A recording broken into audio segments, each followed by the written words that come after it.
Hello there and welcome to Just About Earth, where curiosity gets comfortable and history takes the long, quiet route. Tonight, we're going back more than 3,000 years to a world that was wealthy, connected, confident, and, by the standards of its time, remarkably advanced.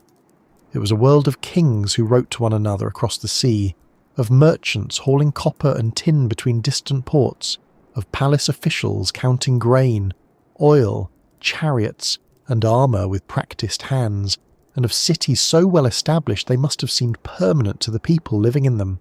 And then, in what was for history a very short span of time, much of that world came apart. Cities burned, kingdoms fell silent, trade routes snapped, entire systems that had taken centuries to build stopped working. If civilization were a grand bronze machine, carefully polished and always humming somewhere in the background, this was the moment when several crucial gears broke at once, and nobody nearby had the manual.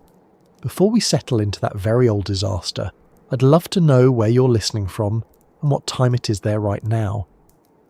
There is something oddly fitting about gathering in the present to talk about a collapse so distant that even the people who lived through it would be astonished that we are still discussing it.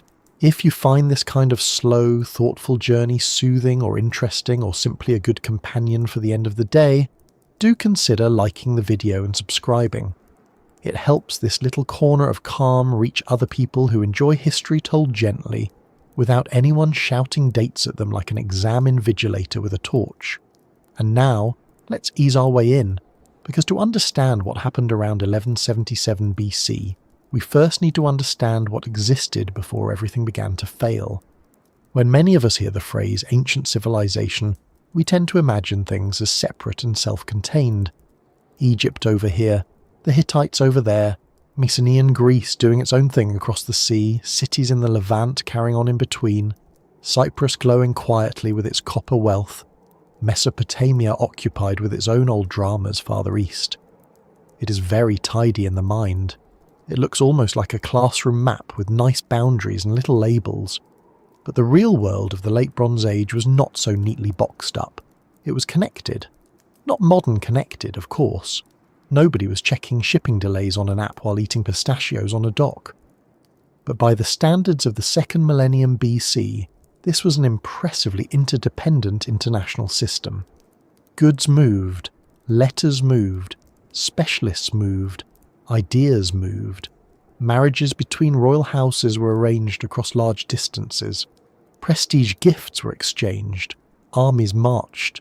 Ships crossed the eastern Mediterranean carrying metals, textiles, oil, wine, ivory, glass, grain and news, which is to say, gossip with consequences.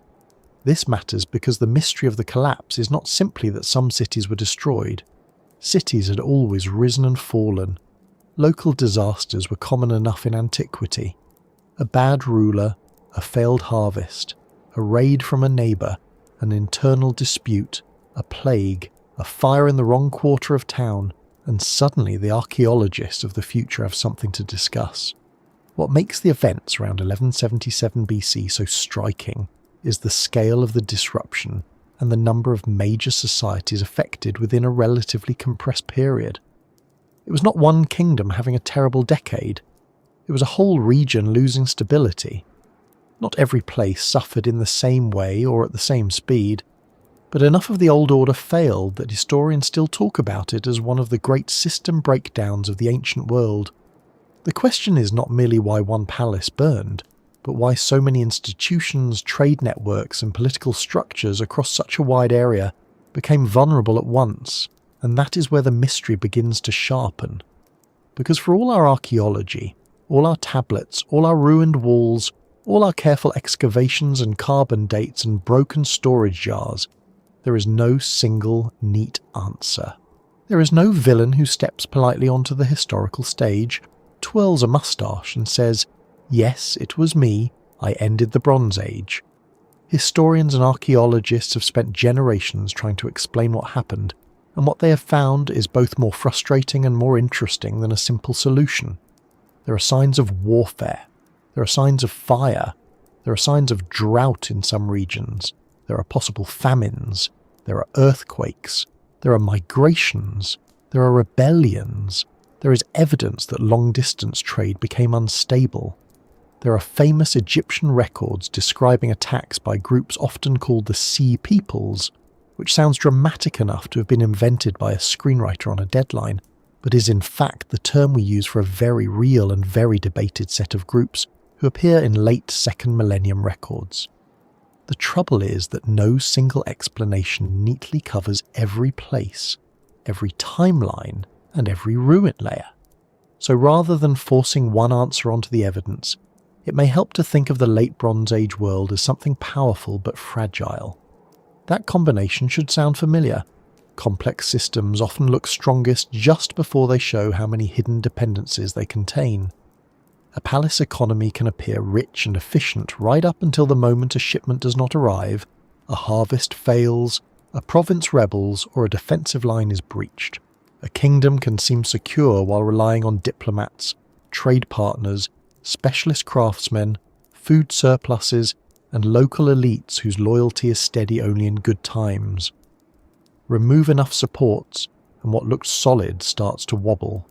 Remove several at once, and even an impressive state can discover rather quickly that prestige and reality are not always the same thing. Ancient kings, like modern institutions, were very good at projecting confidence. The ruins are sometimes less impressed. Now, the date 1177 BC is often used almost as a symbol, and that is worth explaining at the outset. The collapse did not occur in a single afternoon, with every major palace politely waiting for the same thunderclap. History is rarely so coordinated. Rather, 1177 BC serves as a kind of marker, because it falls near a moment of major upheaval, including the reign of Rameses III in Egypt and the famous records of conflict with invading groups. It is a useful focal point, a memorable peg on which to hang a more complicated process that unfolded across decades. Some centres fell earlier, some held on longer, some transformed instead of vanishing outright. Still, the phrase has power because it captures the sense that by the end of the 13th century BC and into the 12th, something large had changed. The old Bronze Age world, at least in the Eastern Mediterranean form it had developed, was not going to continue as before. To appreciate just how unsettling that would have felt, imagine living in a palace-centred society that had known long-distance trade for generations. Copper from Cyprus and tin from elsewhere are brought together to make bronze, the defining metal of the age. Scribes keep accounts. Workshops turn raw materials into weapons, tools, furniture, ceremonial vessels, and status goods. Officials distribute resources. Foreign rulers send letters and gifts. There are routines, expectations, systems of storage, systems of taxation, and systems of protection. It is not a peaceful world, certainly not. The late Bronze Age was full of rivalry, warfare, and political manoeuvring, but it was organised. There were powers large enough to negotiate with one another as peers. There were known routes for trade. There were recognised diplomatic habits. Even conflict existed within an order people understood.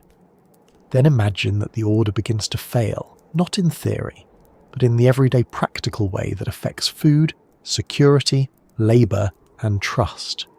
A port no longer receives what it expects. A caravan does not arrive. A garrison is under pressure. Refugees appear. Storage systems strain. A letter asking for aid becomes more urgent than ceremonial. Somewhere, a scribe writes things down with the normal seriousness of office life, while the wider world is becoming less normal by the month. One of the reasons this story remains so compelling is that it feels strangely close, despite the distance in time. Not because the ancient Eastern Mediterranean was just like the modern world. It was not, but because the collapse reminds us that complexity can be both an achievement and a risk. The more tightly connected a world becomes, the more efficiently it can operate, and the more vulnerable it may be to shocks that do not remain local. A drought in one area, conflict in another, interrupted trade elsewhere, internal unrest somewhere else again, and suddenly the system is dealing with several problems that begin to reinforce one another. It is the difference between a village struggling through a hard year and a whole network entering a period when every weakness starts calling its friends. That is one reason historians are cautious about single-cause explanations. When many large societies break down within a broad interconnected zone, the most plausible answer is often not one dramatic event but a cascade. And yet people do love a single dramatic event. We are built for stories in which the culprit arrives on cue. There is comfort in a clean explanation. Perhaps that is why the Sea Peoples have so often captured the imagination. They stride into the narrative with all the right ingredients: mysterious identity, striking Egyptian reliefs, scenes of battle, the suggestion of seaborne movement and sudden violence. If you were designing a documentary poster in a hurry, they would be excellent value. But even here, the reality is more complicated. The groups named in Egyptian records may not have been one unified people, with matching uniforms and a shared office newsletter. They may have included migrants, raiders, displaced populations, mercenaries, or coalitions formed under pressure. They may have been both cause and symptom, moving through a world already destabilized. In other words, even the most cinematic explanation dissolves, on closer inspection, into a web of harder questions. Then there is climate. For years, growing attention has been given to evidence that parts of the eastern Mediterranean experience drought or prolonged environmental stress around the end of the Bronze Age. That possibility matters enormously, because food sits underneath everything else. Armies march on grain. Palaces depend on agricultural surplus. Cities depend on regular supply. Trade becomes more tense when staples are scarce. Political legitimacy becomes shakier when rulers cannot maintain order or distribution. If harvests fail repeatedly, even a strong kingdom can be pushed into a more brittle state. But again, climate alone does not explain every destruction layer, every political collapse, or every regional difference. Environmental pressure may have worsened existing tensions, strained resources, triggered movement and weakened institutions without acting as a single universal switch that turned civilization off at the wall. Earthquakes have also entered the discussion. The eastern Mediterranean is seismically active, and some scholars have proposed that a series of earthquakes may have damaged cities and contributed to broader instability. It is certainly possible that in some places earthquakes played a serious role. A damaged fortification, a collapsed storage facility, a disrupted urban centre already under stress, none of these things help matters. But the earthquake explanation, like the others, runs into limits if asked to do too much. A tremor can damage buildings.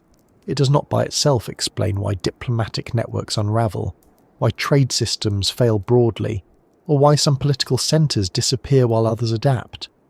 It may belong in the story, but not as the entire story. Internal unrest is another candidate, and perhaps one of the most plausible ingredients in the mix. Palace societies depend on hierarchy. They require labour, tribute, administration, and compliance. If conditions worsen, whether because of food shortages, military setbacks, or economic strain, tensions inside the system may rise. Local elites may pull away. Subject peoples may revolt. Central authority may weaken just when it most needs obedience. A palace economy that looks efficient from above may feel extractive from below. In that light, some destructions may not represent invasion from outside so much as collapse from within, perhaps helped along by opportunistic enemies. It is entirely possible that in some places the great houses of the Bronze Age did not simply fall to foreign blows. They may also have lost the support, fear, or practical control needed to keep their own structures standing, all of which leaves us, in this opening stretch, with a paradox that sits at the heart of the story. The late Bronze Age world was advanced enough to build large states, maintain diplomacy, organise international trade, and produce magnificent material culture. It was also vulnerable enough that when pressures mounted, its complexity became part of the danger. The very networks that made it impressive may have made it easier for disruption to travel. The very centralisation that made palaces powerful may have made them brittle. The very dependence on long-distance metals, specialised labour, and controlled distribution may have made recovery harder when something went wrong. Bronze Age civilization was not primitive and chaotic before history properly began. It was organised, skilled, and in many places deeply sophisticated. That is precisely why its failure is so striking. There is another quiet reason this period continues to fascinate people, and it has less to do with kings and battles than with silence. After the collapse, in several regions, writing becomes scarcer, monumental systems contract, and the old administrative voices grow faint. It is one thing to study an empire that leaves abundant records explaining itself, even badly. It is another to study a breakdown that leaves fragments, ruins, and gaps.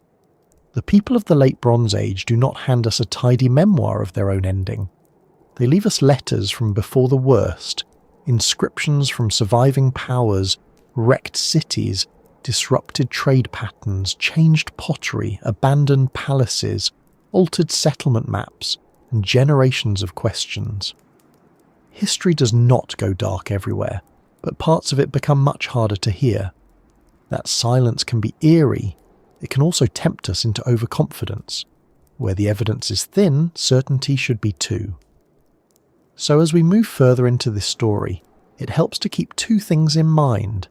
First, this was not the end of civilization in any total sense. People did not forget how to farm, build, worship, fight, trade, or tell stories. Life continued. New societies emerged. Old traditions survived in altered forms. But second, for the palace-centred international order of the Late Bronze Age Eastern Mediterranean, this was a profound break. A whole way of organising power, wealth and connection was damaged or ended across a large region. That is what gives 1177 BC its force. Not that the world stopped, but that a recognisable world order did. And if you had stood somewhere along the coast in those years, watching ships with uncertain intentions move across the water, hearing rumours from inland cities, seeing shortages, soldiers, damaged walls, nervous officials and families on the move, you probably would not have called it the Late Bronze Age collapse. You would have called it something far more immediate. Trouble, hunger, war, bad years, the failure of authorities, the gods turning away, foreigners arriving, markets thinning, letters not answered, roads less safe than before, the kind of change that is first felt in the stomach, the storehouse, and the city gate before it ever earns a name in a history book. That is where we need to go next, into the world before it broke. While the palaces were still functioning, the trade routes were still alive, and the great powers of the Eastern Mediterranean still believed, with understandable confidence, that tomorrow would look broadly like today. To see why the collapse was so shocking, we have to spend a little time with the world that existed before it, because the Late Bronze Age was not some dim, half-formed prologue to history. It was a mature, sophisticated, and impressively connected age. Around the Eastern Mediterranean and the Near East, several major powers had built states large enough to manage armies, tax land, store food, oversee labour, and project authority over wide territories. Egypt was one of them, wealthy, old, administratively experienced, and still carrying itself with the confidence of a civilization that had already been ancient for a very long time. To the north sat the Hittite Empire in Anatolia, powerful enough to rival Egypt itself and organised enough to hold together a large and not always obedient patchwork of lands. Across the Aegean, the Mycenaean world had developed palace centres that controlled resources, craftsmen, and local production with an efficiency that would have pleased any serious accountant, which is not usually how people imagine Bronze Age glamour, but every glorious civilization eventually turns out to run on inventory. Farther east and south, cities in the Levant thrived as ports, trading centres, and diplomatic intermediaries.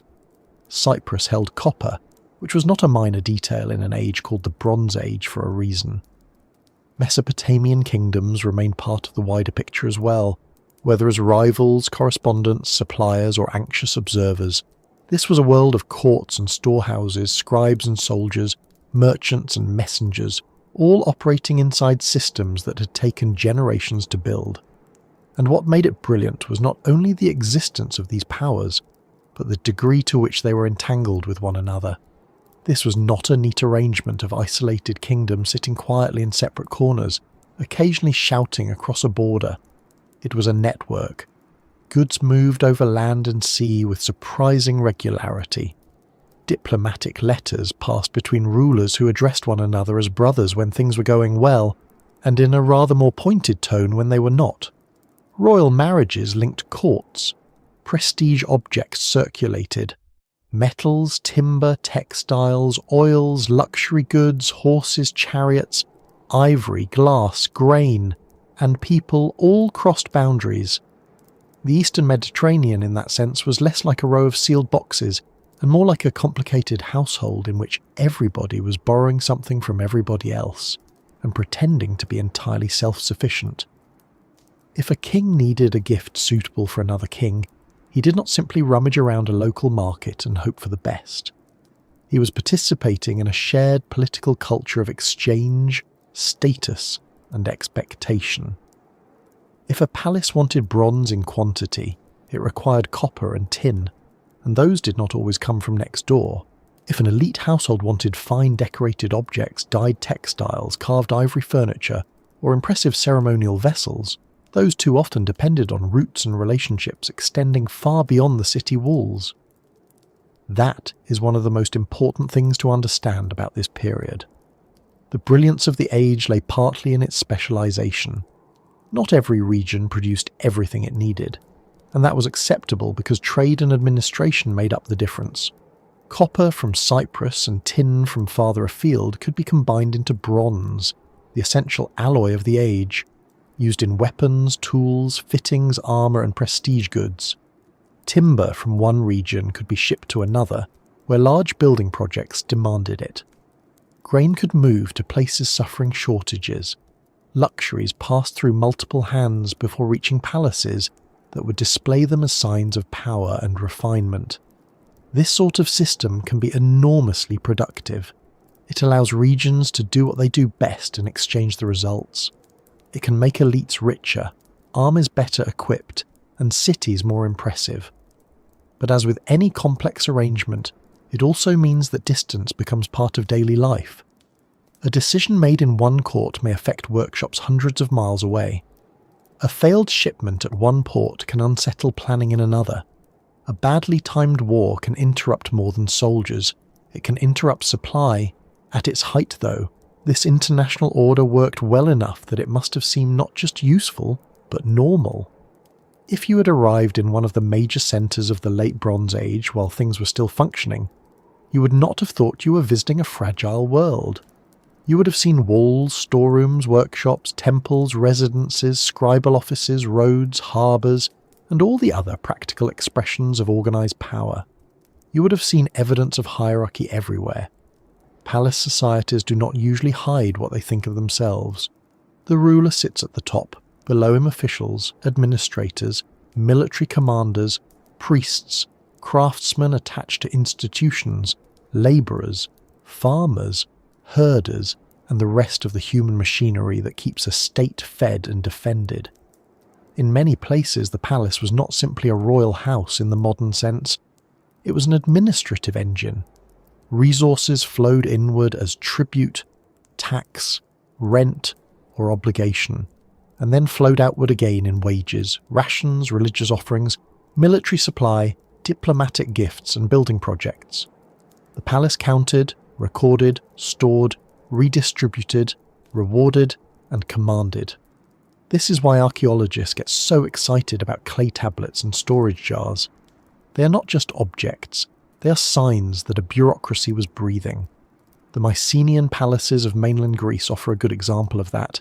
Places like Pylos, Mycenae and Tiryns were not only ceremonial centres with grand halls and elite symbolism, they were hubs of administration. Scribes writing in Linear B kept records of flocks, grain, bronze, chariot parts, personnel, offerings, and craft production.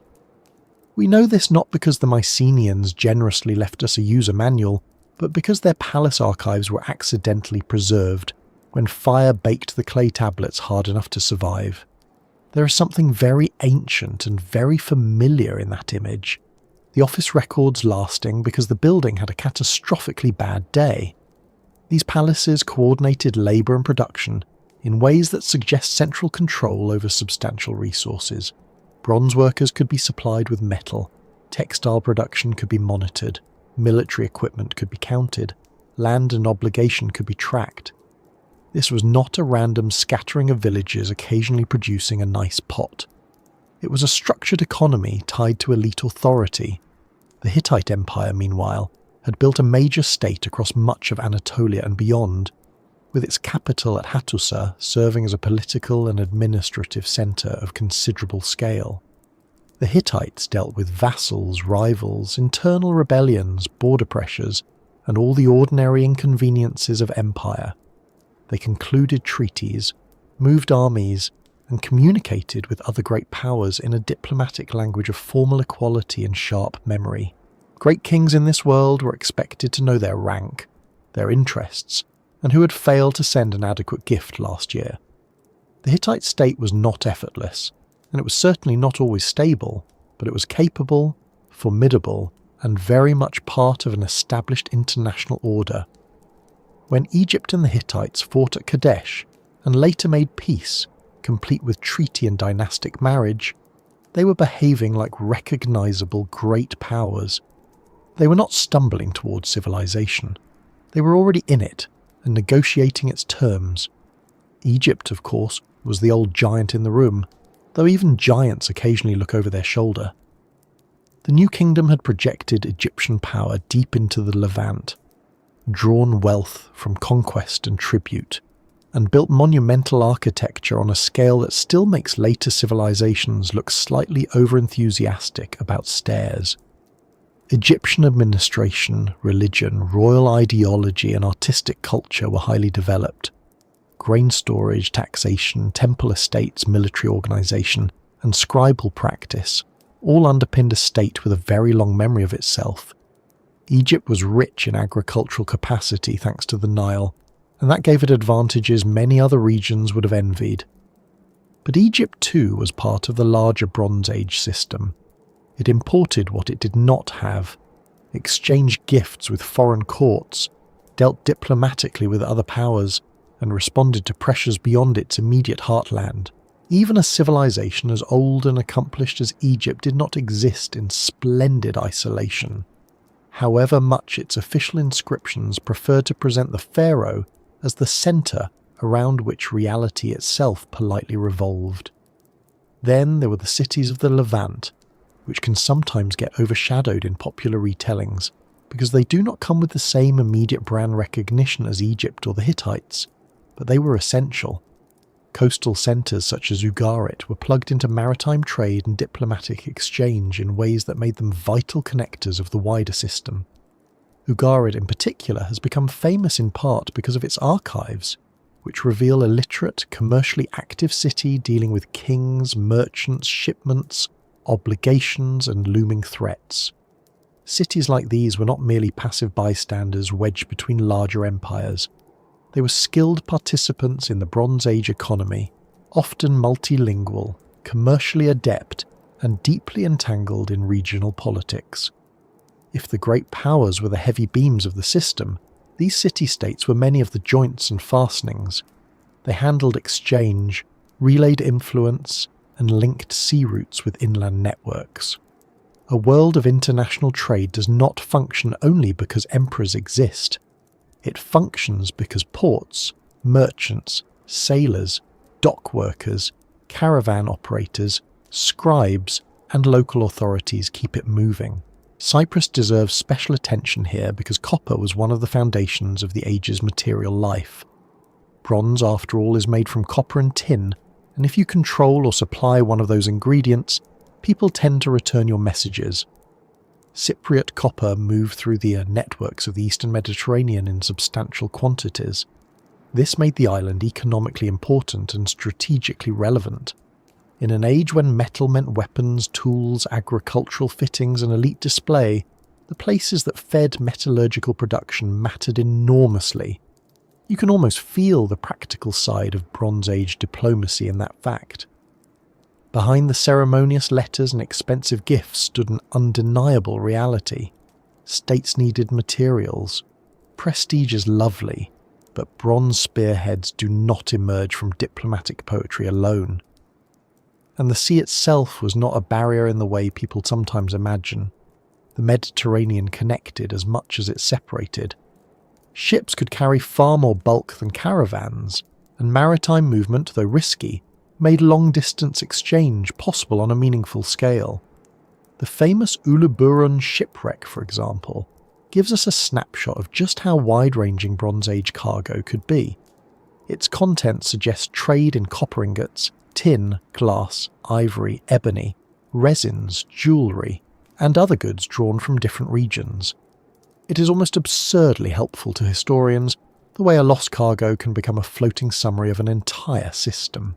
Here, in one ship, is a reminder that the late Bronze Age was not only local agriculture plus occasional royal drama. It was a mobile world.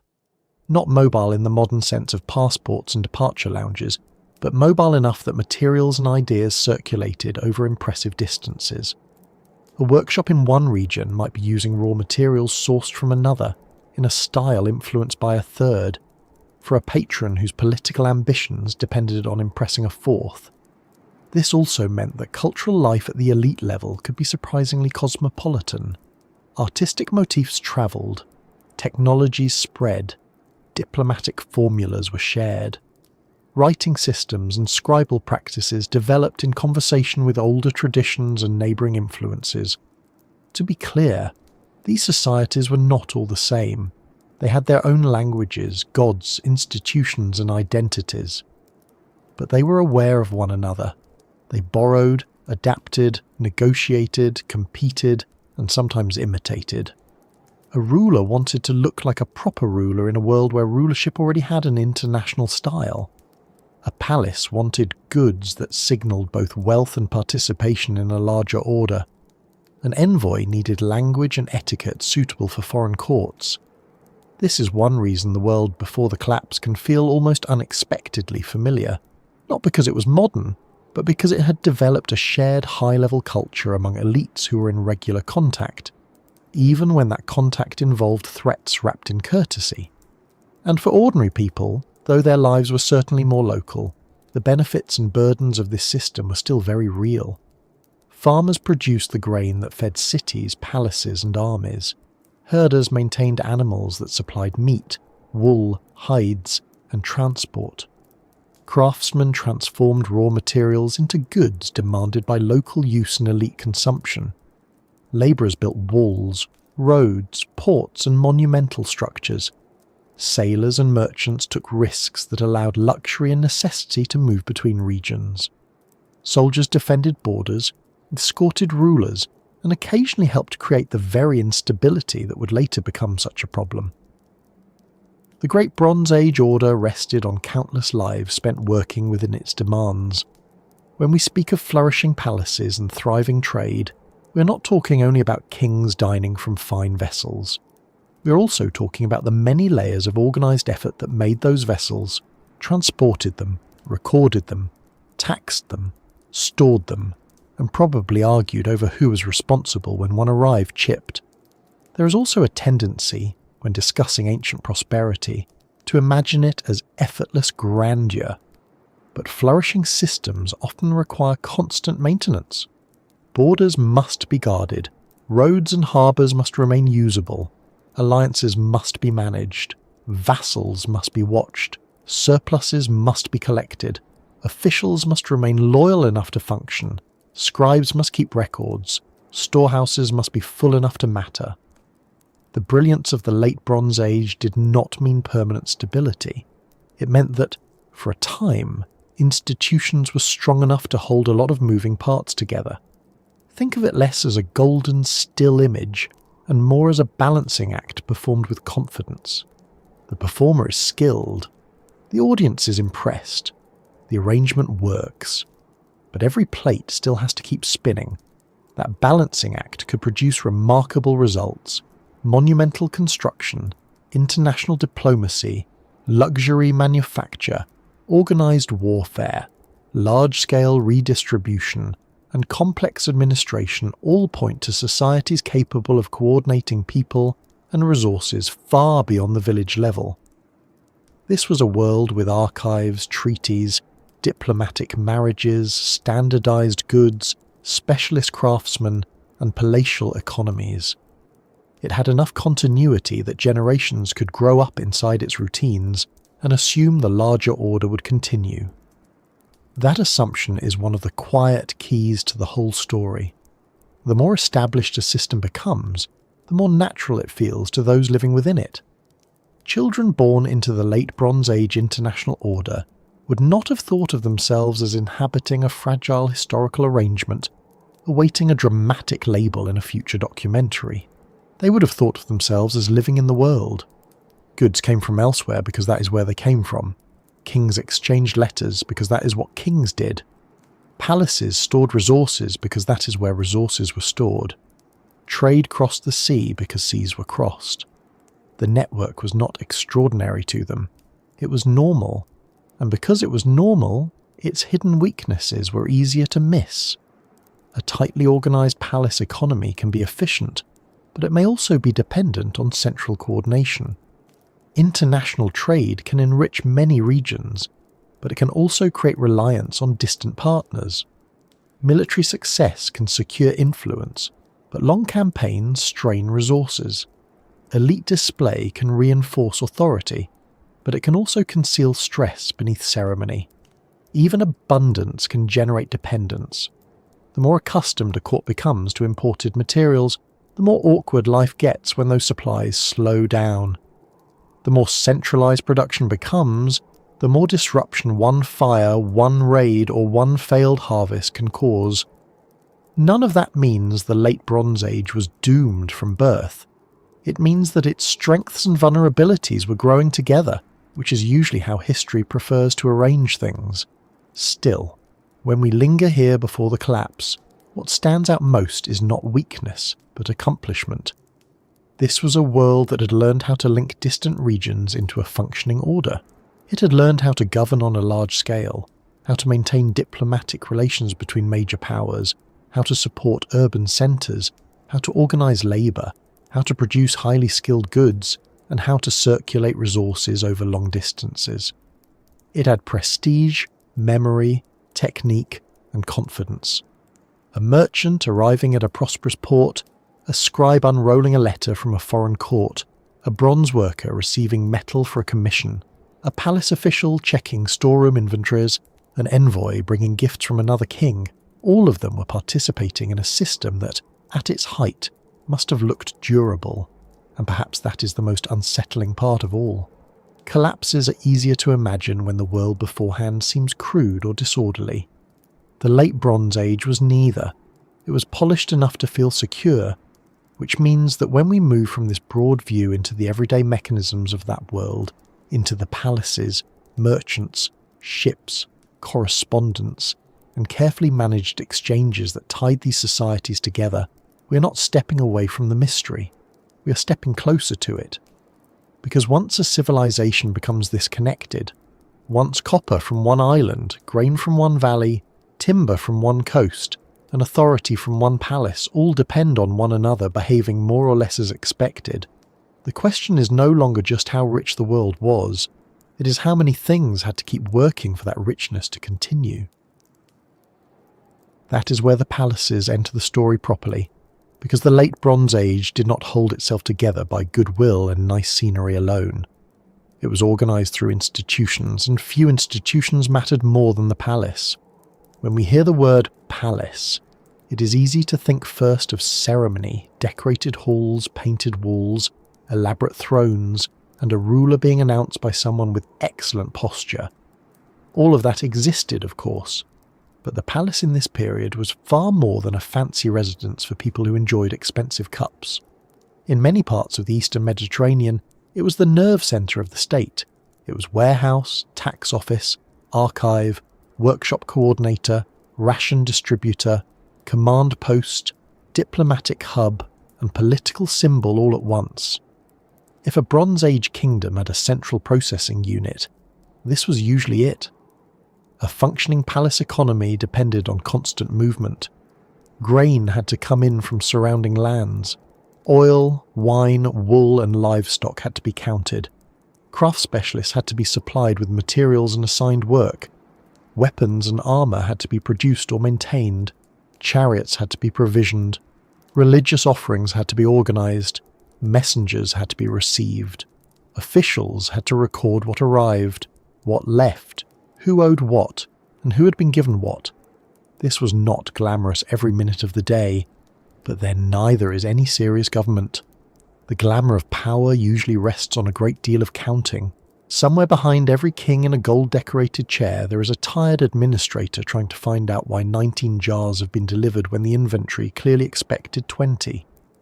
The surviving records from places like Pylos and Knossos in the Mycenaean world show just how exacting this could be. Linear B tablets preserve lists and transactions that give us a glimpse into an administrative system that was practical, detailed, and highly concerned with resources. They mention workers, textile production, bronze allocations, livestock, land, offerings, and military equipment. What comes through again and again is control. Not total control, because no ancient state ever had that, but enough control to direct labour and collect goods on a meaningful scale. This is why the palace was so important. It was not simply a symbol of order, it was a machine for producing order, or at least for attempting it over a large and complicated human landscape. And those landscapes were not quiet. A palace depended on a wider territory made up of farms, villages, craft centres, roads, ports, and local elites who had to remain within the system. Grain did not walk into the storehouse by itself. Wool did not politely spin itself into official textiles. Bronze did not arrive pre-labelled with the correct administrative tags. The palace depended on compliance, transport, communication, and the ability to project authority beyond its own walls. The ruler and his officials could issue commands, but those commands only mattered if people outside the central building responded. That meant the palace economy was always partly an exercise in trust and partly an exercise in pressure. Some people cooperated because they were integrated into the system. Some because they had obligations. Some because the state had the means to make refusing a very poor career decision. At the same time, merchants were doing something equally important, though often in a different rhythm. The Bronze Age world was not run by palaces alone. Trade was not just a matter of kings exchanging gifts and scribes, filling out receipts with an expression of disciplined despair. Merchants operated within and alongside palace systems, moving goods across short and long distances, linking ports to inland centres, and turning regional specialisation into real exchange. Some were attached closely to institutions. Others may have enjoyed more freedom of movement. In either case, they were essential. The Bronze Age international world did not exist because rulers liked the idea of connectivity. It existed because many practical people kept cargo moving. Once you look at the evidence for trade, the scale of that movement becomes hard to ignore. Copper ingots from Cyprus have been found far from where they were produced. Tin travelled over even greater distances, though its exact routes are often more difficult to reconstruct. Egyptian goods reached the Aegean. Aegean objects reached the Levant. Luxury items moved between courts, but more ordinary and necessary materials moved too. Timber, oil, resins, ivory, glass, pottery, textiles and foodstuffs all circulated through this broader system. The Uluburun shipwreck remains one of the clearest demonstrations of this world in motion. Its cargo included copper, tin, glass ingots, ivory, ebony, resins, and finely made objects from multiple cultural zones. It is less a simple shipwreck than a Bronze Age spreadsheet lying at the bottom of the sea. That ship matters because it reminds us that the late Bronze Age was not merely a map of kingdoms. It was a web of routes. Maritime travel tied the Eastern Mediterranean together in ways that made large-scale exchange possible. A ship could carry more bulk than overland transport, and where sea lanes connected ports, those ports became points of concentration for wealth, diplomacy, and information.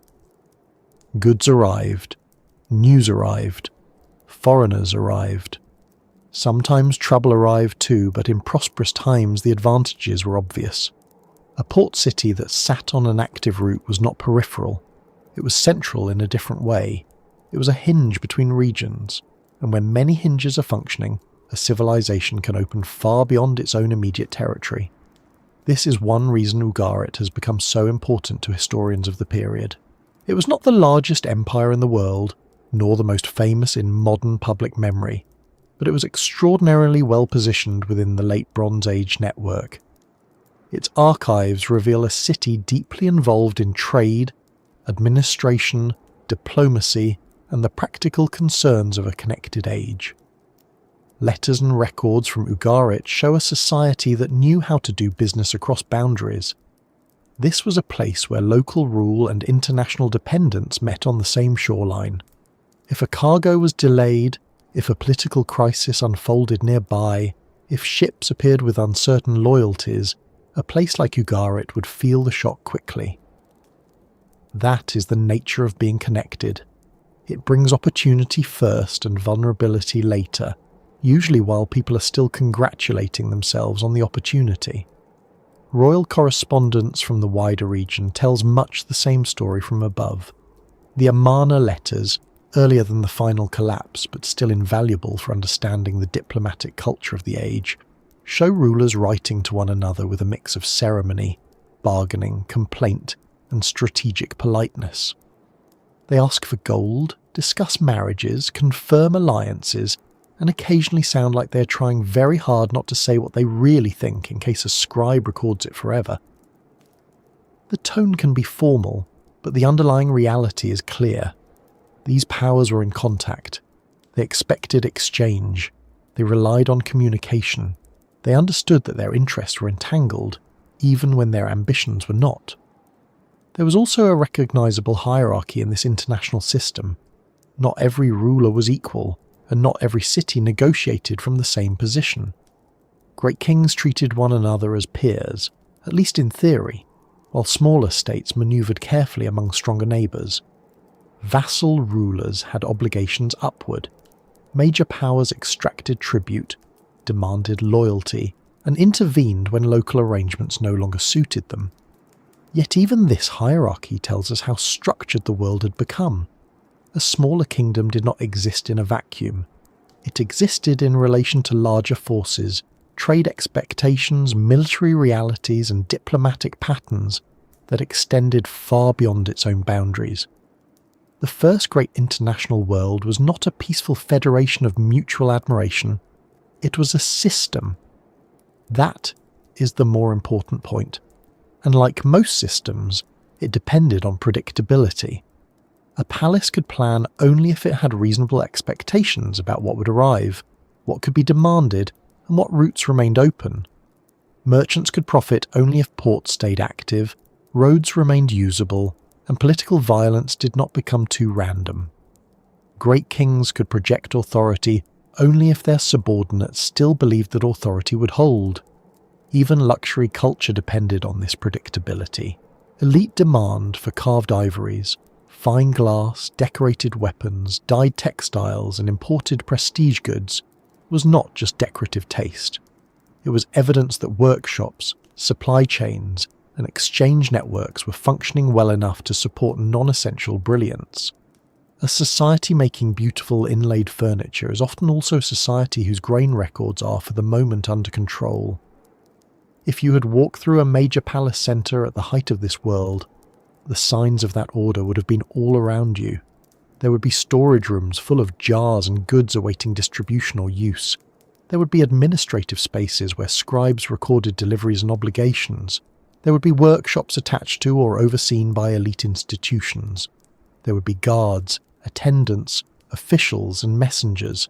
There would be evidence of religious practice intertwined with political authority, because palaces and temples often existed in close partnership, if not outright overlap. There would be local produce and foreign luxuries under the same roof. The palace was the point at which the immediate and the international met. It was where sheep from nearby fields and copper from overseas both ended up becoming somebody's problem. And then there were the people who made the system legible. Bronze Age writing was not universal in the modern sense, but within administrative and elite circles it was indispensable. Scribes turned movement into records. Without them, the palace would have had goods, but much less control over goods. A tablet could preserve who owed bronze, who received wool, how many workers were attached to a particular task, what was sent to a shrine, what was expected from a district, and what had not yet arrived. Writing gave the palace memory beyond one person's recollection. It allowed planning, accountability, and command to extend across time. The irony, of course, is that many of these records survive because the very institutions that produced them later burned. Ancient bureaucracy is with us in part because it had one of the worst fire safety records in history. Even so, it would be a mistake to imagine the Bronze Age economy as one giant centrally planned operation in which every chicken and sandal was ordered from the palace. Local markets existed. Households produced for themselves. Independent transactions surely happened below the level of official record. Human beings have never waited for administrative approval before exchanging useful things, but the larger point remains. In many major centres, the palace sector was powerful enough to shape labour, production, and distribution on a broad scale. It could mobilise resources in ways that smaller communities could not. It could sponsor large building projects, sustain specialist craftsmen, and equip military forces. It could also create dependencies. Once workers, local elites, and whole districts are tied into a redistributive system, disruption at the centre can travel quickly outward. That is where the merchants become especially interesting, because they connected institutional worlds that might otherwise have remained separate.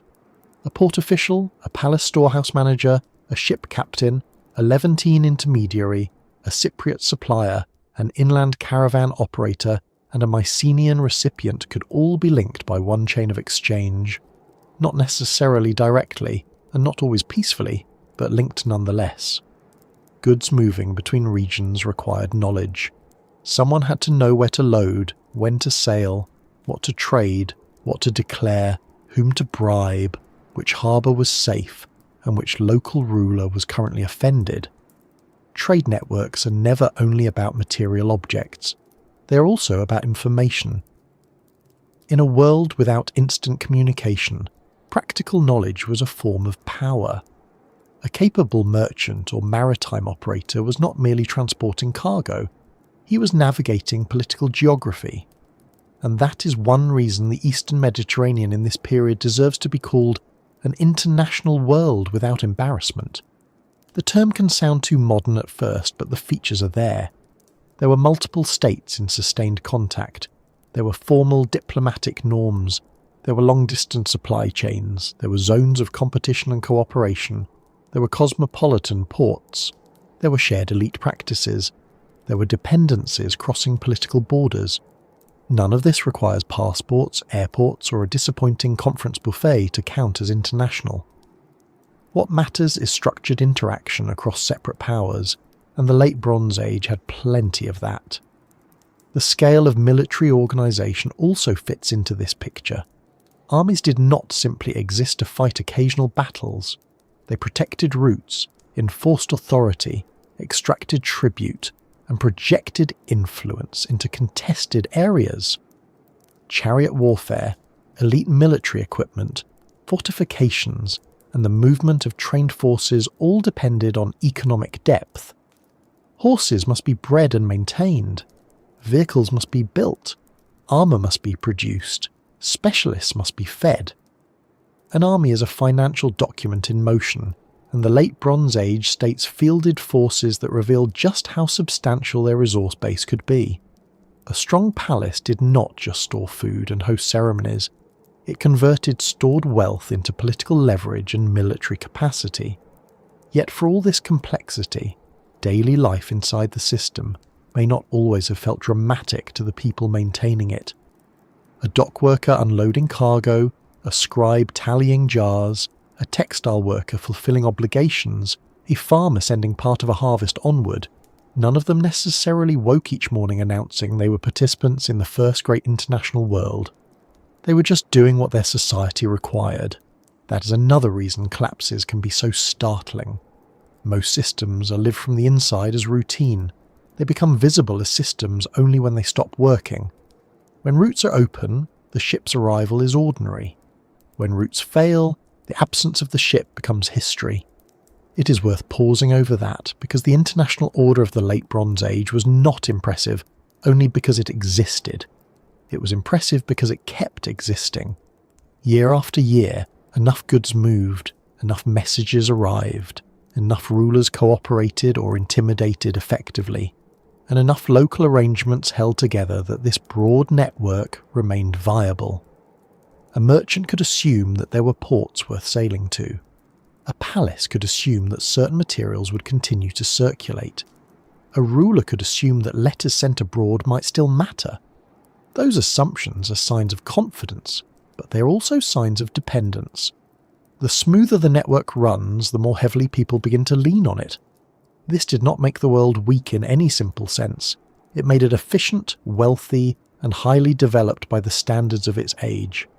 But it also meant that strain in one area could become strain in another. If a major supplier failed, workshops elsewhere could suffer.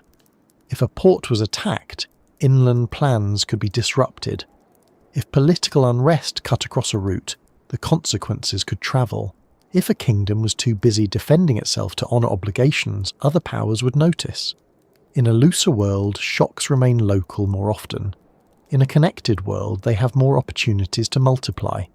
That is the price of sophistication, and the Late Bronze Age had reached a level of sophistication where multiplication of risk had become possible.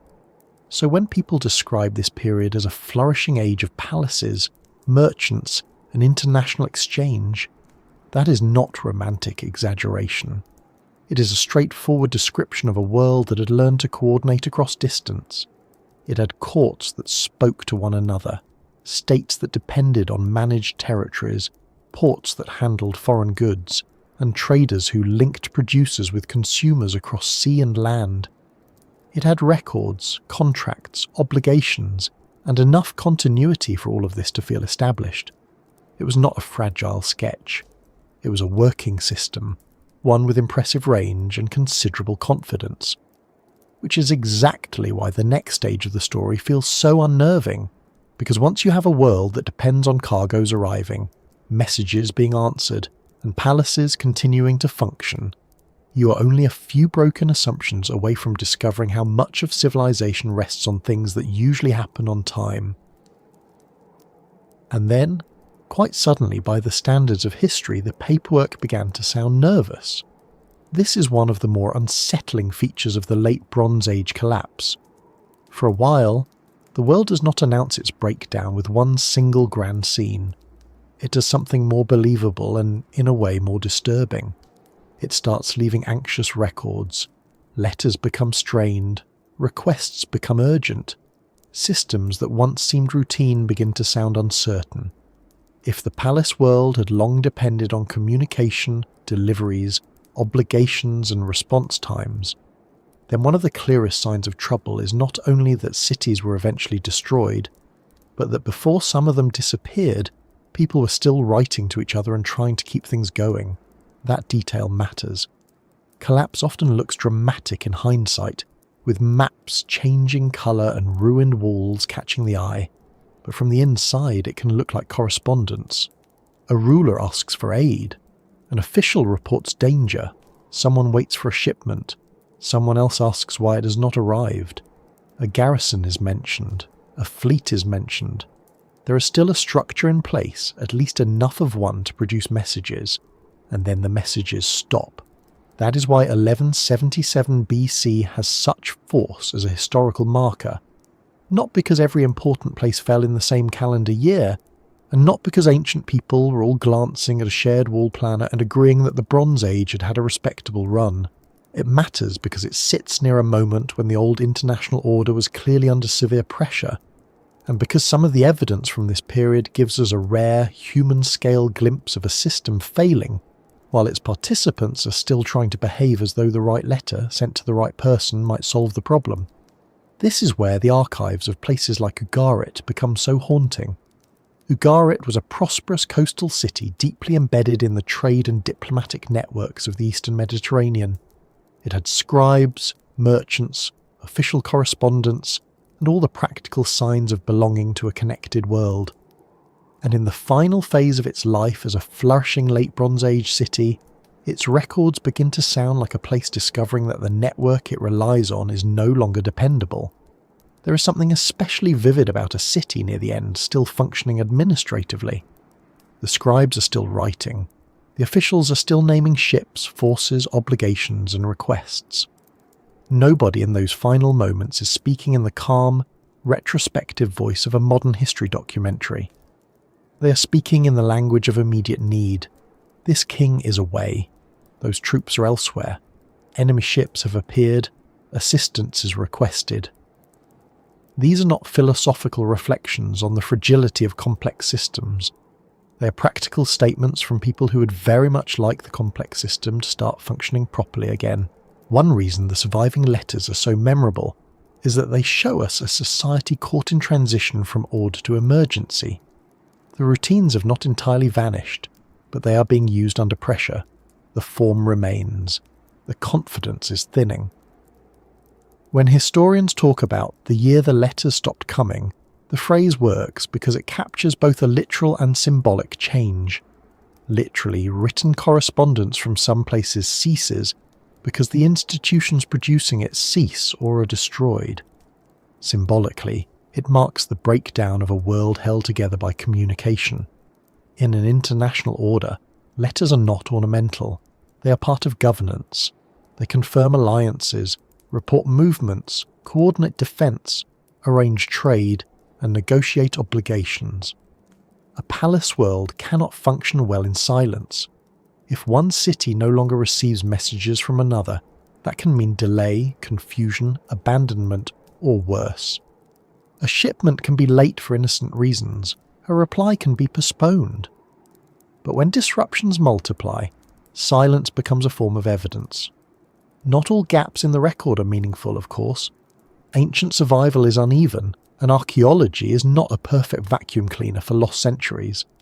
But in this case, the silences fit a broader pattern. Administrative voices fade because administrative systems are being damaged. What is so striking about the final text from Ugarit and related evidence is how normal they can sound at first glance. That may seem odd, but it is often how catastrophe enters the record. A modern person tends to imagine that disaster should always sound theatrical. Surely the tablets should all read something like, "Everything is ending, send help, also the harbour is on fire." Real documents are usually less accommodating. They mention missing troops, enemy movement, and obligations that can no longer be met. Their urgency emerges through context. A city asks for support because it does not have enough defence. A ruler is told of danger because danger has become immediate. One message can sound manageable. Several together, read against the archaeology of destruction, become chilling.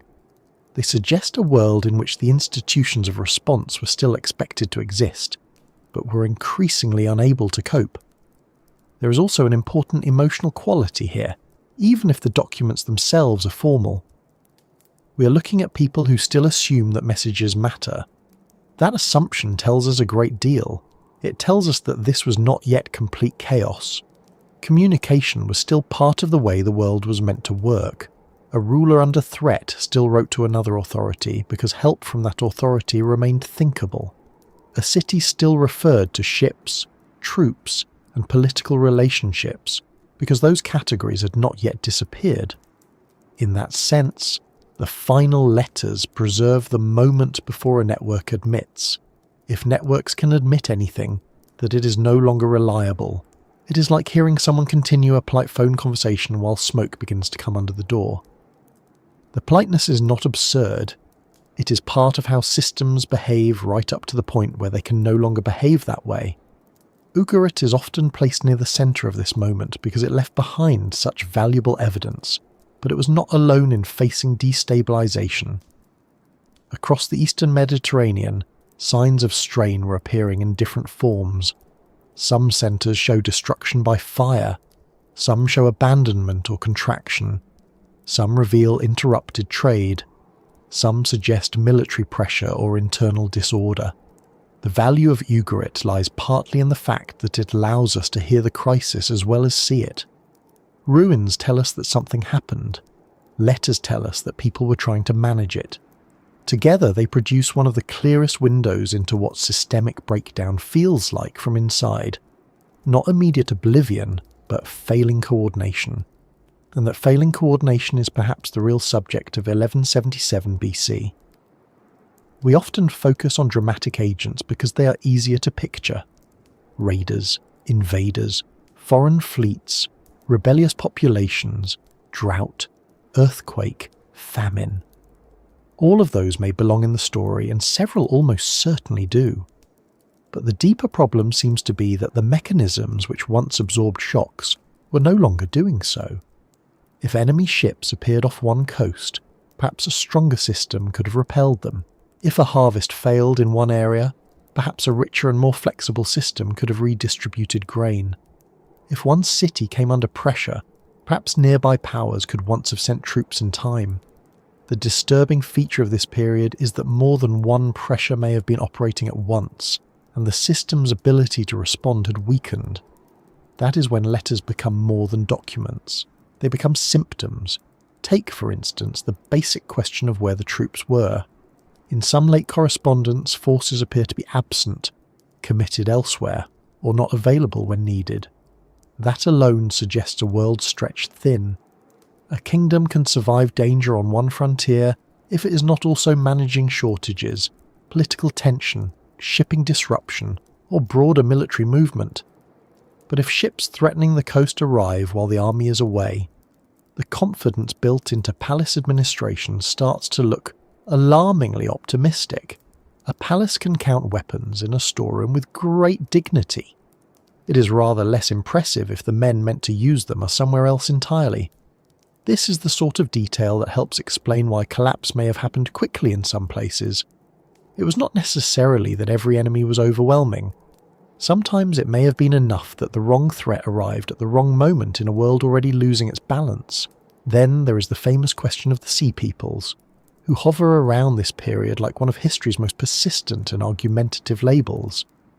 Egyptian sources refer to groups arriving and fighting in ways that clearly mattered to Egypt, and those records have often been used to cast these seaborne or coastal attackers as the principal engine of Bronze Age destruction. They certainly seem to have been dangerous, but even if we grant them a major role, the letters and archives suggest a more complex picture.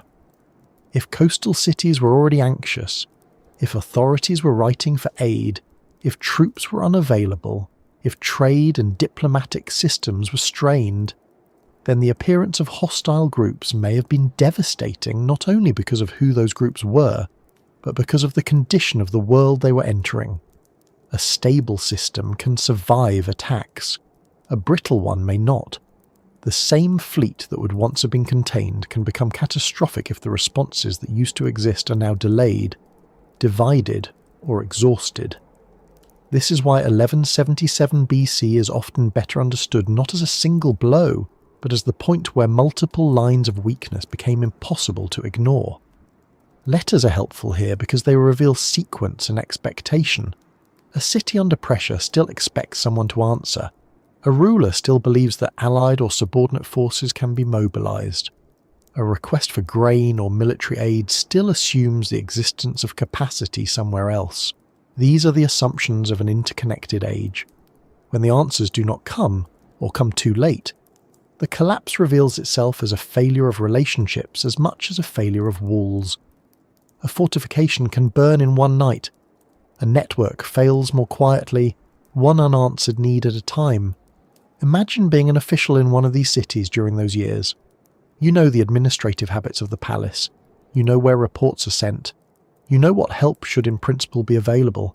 There are scribes, there are seals, there are protocols, there are ships that normally carry goods and messages. There are superiors who are supposed to authorize responses. You're not living in a void. Then danger grows. Reports become more urgent. Perhaps supplies are uncertain. Perhaps strange ships are seen. Perhaps refugees arrive with stories. Perhaps local confidence begins to fray.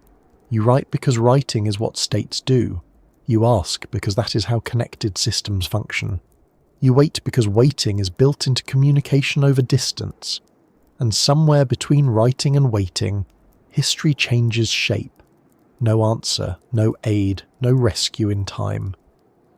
The archive ends not because people lost interest in record keeping, but because the conditions that made record keeping useful and possible were torn apart.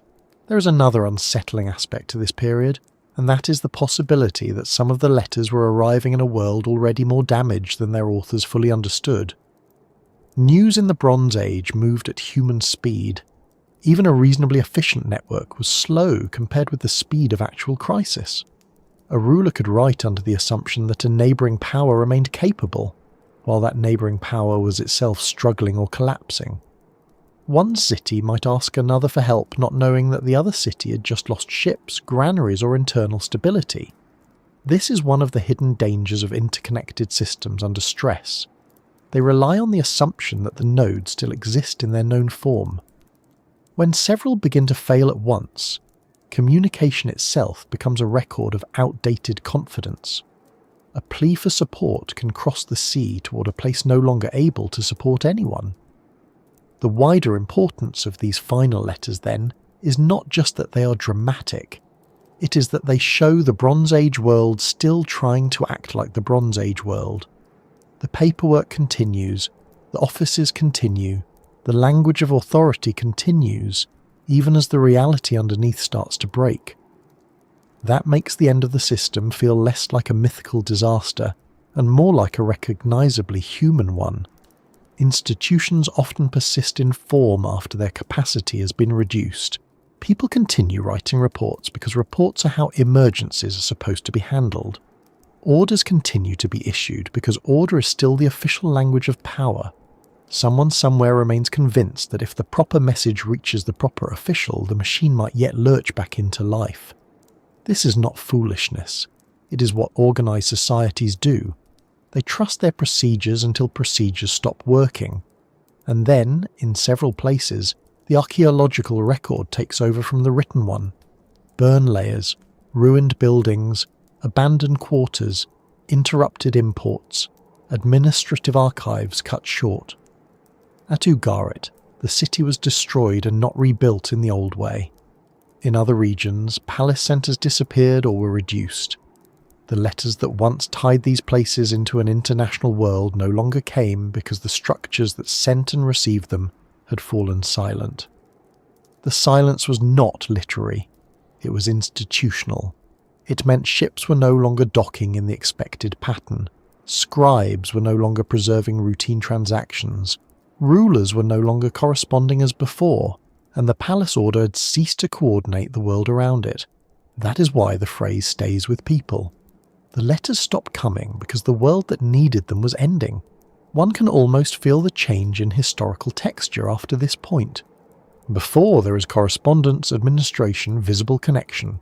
After, in many regions, there is fragmentation, reduced literacy in some areas, simpler settlements, fewer signs of centralised management, and a long period in which the great old palace networks no longer define life as they once did. This does not mean everyone vanished, or that intelligence took a holiday for several centuries.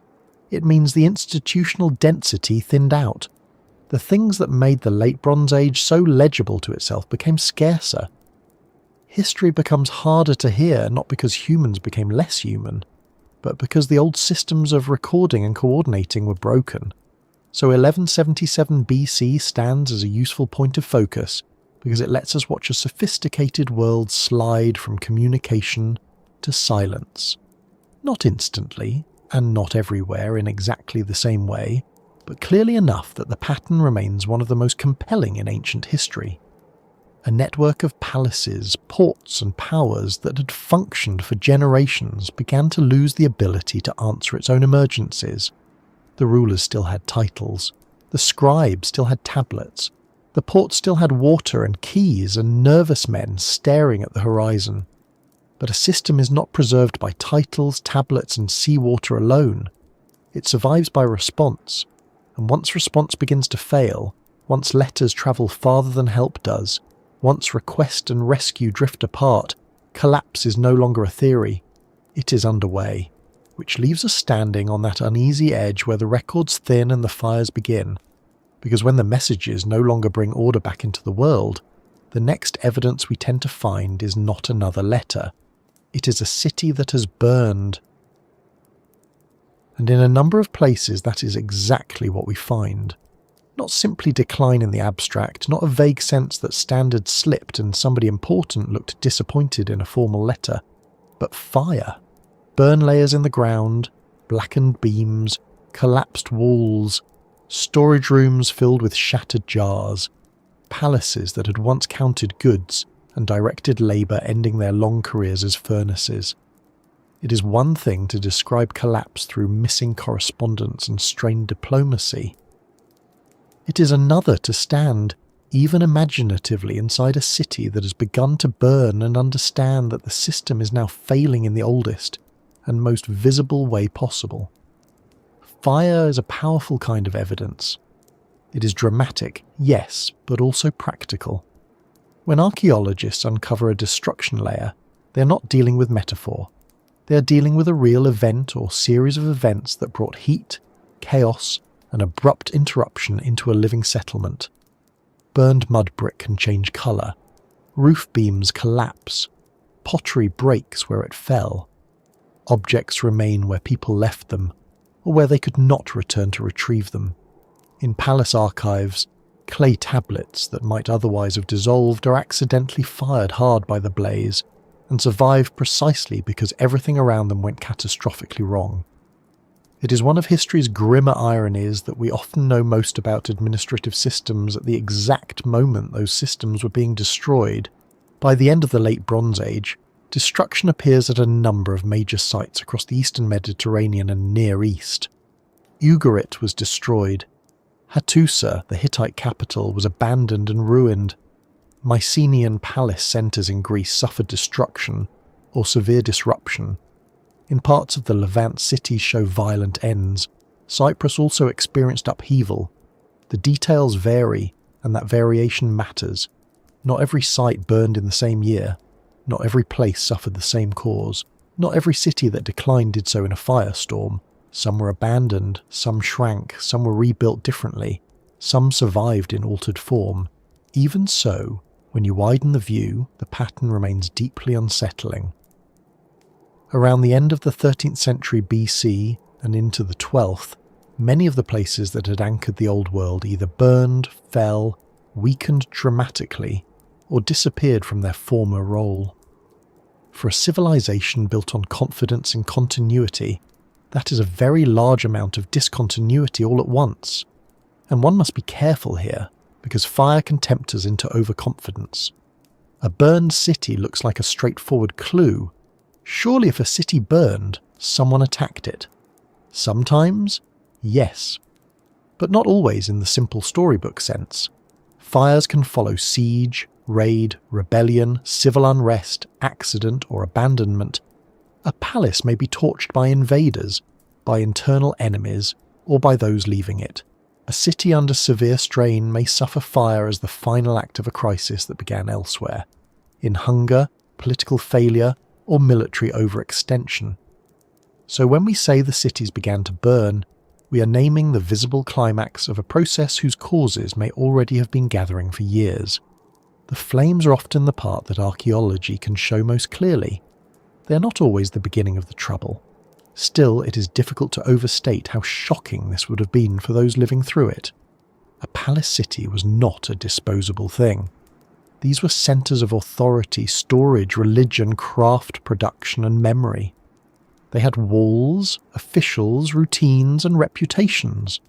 They represented accumulated labour across generations. For such a place to burn was not merely a military setback, it was a rupture in ordinary life at nearly every level. Food stores might be lost, archives destroyed, temples damaged, workshop production halted, elites killed or displaced, families separated, livestock scattered, skilled labour interrupted. Whatever had given structure to the surrounding territory suddenly became a danger, then a ruin, then a memory. The phrase city on fire can sound almost cinematic to us because we have encountered it so often in history. But for the people inside one, it would have been practical horror. Heat, smoke, falling roofs, crowded gates, shouting in streets meant for trade, ceremony and routine, people grabbing children, tools, food, whatever could be carried, officials trying to issue commands in a situation rapidly moving beyond command. At some sites, there is evidence of hurried departure. At others, valuables were left behind in ways that suggest there was little time for careful withdrawal. That kind of evidence does not tell us every detail, but it gives us something solid. Life was interrupted abruptly enough that planned removal did not always happen. This matters because it speaks to the pace of events in at least some places. Whatever broader systemic weakness had developed, the final break could be fast. A world may become brittle slowly and then shatter quickly. By the time a city is burning, debates over supply networks and diplomatic stress have become immediate in the form of smoke. In the Mycenaean world, the palaces suffered a particularly revealing fate. Centres such as Pylos, Mycenae and Tiryns were not all erased in the same identical way, but the broader palace system broke down. Administrative records from Pylos, for example, suggest preparations related to coastal defence before destruction, as though the authorities were aware of danger and trying to respond. That is a sobering detail. It means that in at least some cases the collapse was not a mysterious strike from nowhere. People sensed threat, orders were issued, defences may have been organised. Yet the palace world still failed. A warning is not the same as a successful response. Knowing trouble is coming only helps if the means to resist it still function, and the Late Bronze Age increasingly gives the impression of a world in which warning arrived after resilience had already been reduced. The Hittite case is equally striking. Hattusa had once stood at the centre of a major imperial structure. For such a capital to be abandoned and left ruined is not a local inconvenience. It points to a state that could no longer sustain its political heart in the old way. Some of the Hittite collapse likely involved internal weakness, regional pressures, and struggles over resources, not just one dramatic assault. But the end result was unmistakable. One of the great powers of the Late Bronze Age ceased to operate as it had before. A capital that once coordinated treaties, campaigns and administration was no longer doing so. That change alone would have sent waves outward through every dependent relationship, every vassal expectation, every trade assumption that had formed around Hittite power. Then there is Ugarit, whose destruction feels especially vivid because of the surviving correspondence from just before the end. We do not have to imagine an anonymous ruin there. We can connect the burn layer to voices that were still asking for help, still naming ships, still functioning in the grammar of crisis. That is one reason Ugarit remains so haunting. It lets us place the fire immediately after the letters, first anxiety, then silence, then destruction. It is as though the city passes before us in 3 acts with very little wasted motion. A functioning international port, a nervous administrative voice, a burned ruin. One of the questions historians continue to ask is whether these fires reflect coordinated attacks, waves of opportunistic violence, or multiple local conflicts erupting inside an already weakened system. The answer may well be all of the above, in different places. Once a network starts to fail, violence can spread in ways that are hard to separate cleanly. Raiders become more dangerous when defences are thin. Local rebellions become more likely when central power weakens. Rival states may strike when they sense vulnerability. Refugee movements can put pressure on settled populations. Mercenaries may become bandits if their employers can no longer pay them. Famine can sharpen every existing grievance. In that environment, a city fire is not always the product of one neat cause. It can be the final expression of many strains converging in one place. And there is another uncomfortable possibility. Some destructions may have been carried out by people who knew these cities very well. We often imagine ancient catastrophe arriving from outside the walls, because that is the easiest way to picture danger. But palace societies were hierarchical and demanding. They extracted labour, tribute and obedience. In prosperous years, that system could hold. In hard years, resentment could become active. If food shortages deepened, if royal authority faltered, if military protection failed, then the palace might begin to look less like a source of order and more like the concentrated address of the problem. In some cases, the hand that set the fire may not have belonged to a mysterious stranger from the horizon. It may have belonged to someone much closer. This does not make the event less violent or less tragic. It makes it more historically recognizable. Complex societies often break under combined pressure from outside threats and internal fracture. The outside threat gets remembered because it is visible and dramatic. The internal fracture is harder to narrate because it requires admitting that a system was losing legitimacy among its own people. Yet archaeology sometimes hints precisely at that sort of complexity. Destruction is clear. The identity of the destroyer is not always clear at all. What is clear is the effect on the larger world. Once cities start burning across a connected network, the consequences compound. A burned port is not just a local ruin. It is an interruption in trade. A destroyed palace is not just a dead ruler's address. It is a break in administration, redistribution, and military coordination. A ruined workshop means tools, weapons, and prestige goods are no longer being made as before. A lost archive means obligations can no longer be tracked in the same way. A displaced population means pressure on nearby regions. One city on fire is a disaster. Several, in a connected order, begin to produce systemic shock. This is where the Bronze Age collapse starts to feel less like a sequence of separate tragedies and more like a network catching fire node by node. Not every place failed identically, but enough key centres were damaged that the old pattern of exchange and authority became harder to sustain. And once that happens, more cities become vulnerable. If one route closes, another comes under strain. If one ally falls, another frontier opens. If one granary is lost, scarcity deepens elsewhere. The brilliance of a connected world is that it can move resources efficiently. The danger is that it can also move instability. The Late Bronze Age appears to have reached the point where the second process began overtaking the first. It is worth remembering too that urban fire was, in a practical sense, one of the worst forms of ancient disaster. Buildings contained timber, textiles, oils, stored grain, pitch, and all the ordinary materials that burn with unpleasant enthusiasm. Streets could become traps. Defensive walls could keep enemies out, but they could also keep panic in. Water was limited, firefighting rudimentary, and once a blaze spread through densely built sectors, there was often little to do except flee or hope the flames died before reaching one's own part of the city. So when archaeologists identify a site-wide destruction by fire, they're often identifying a genuinely terminal event for the urban order that had existed there. Recovery might happen later, but not as though nothing had happened. Fire imposes memory on a landscape, and after the fire comes another change, one less dramatic at first glance, but just as important. Rebuilding where it occurred often did not recreate the same world.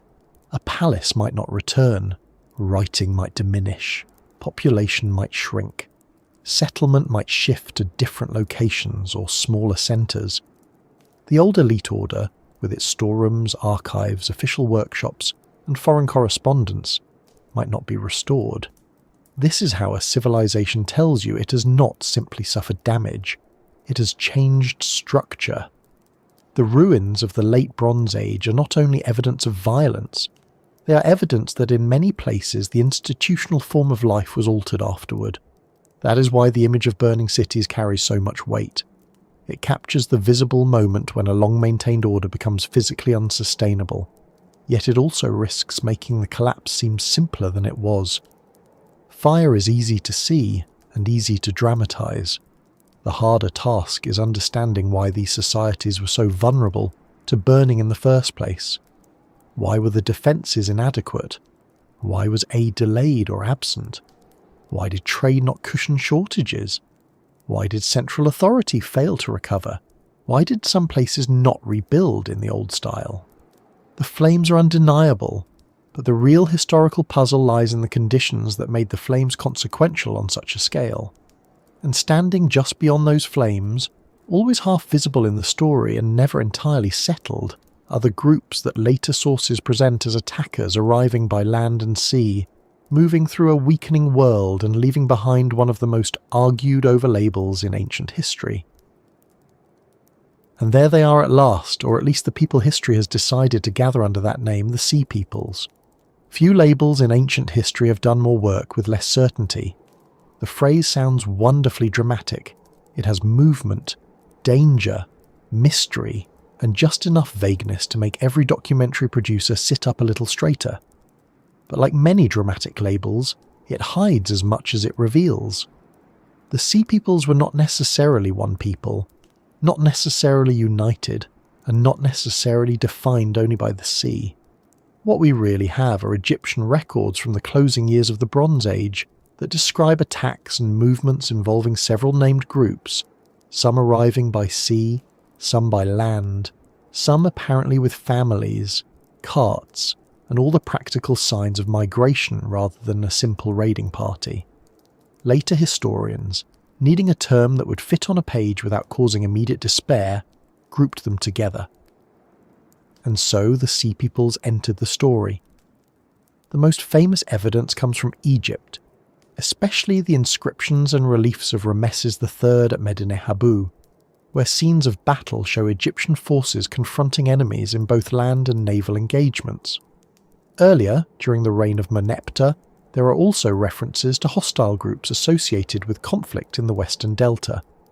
These records name peoples such as the Shurdan, Shekelesh, Peleset, Jeka, Denyen, and Weshesh, among others, depending on the inscription and the period. Some names may correspond to places or populations we can tentatively connect to the wider Mediterranean world. Some remain deeply uncertain. This is one of the first difficulties. Ancient Egyptian scribes were not writing a modern ethnographic handbook. They were recording threats, victories, and royal power. Their goal was not to spare future historians the inconvenience of ambiguity. Their goal was to glorify the king and describe events in a politically useful way. Which is fair enough, though it does mean we must read carefully. What the Egyptian material clearly suggests is that Egypt faced serious pressure from groups moving in a time of wider instability. The reliefs and inscriptions do not describe a peaceful arrival of mildly curious tourists hoping to compare regional architecture. They describe conflict. Ships clash in battle. Land forces are engaged. Foreigners are represented in distinctive dress and weaponry. The inscriptions speak of lands disturbed, states overrun, and enemies pressing into the eastern Mediterranean world. Yet even here, where the records are richest, caution is needed. Egyptian royal inscriptions are not neutral reports.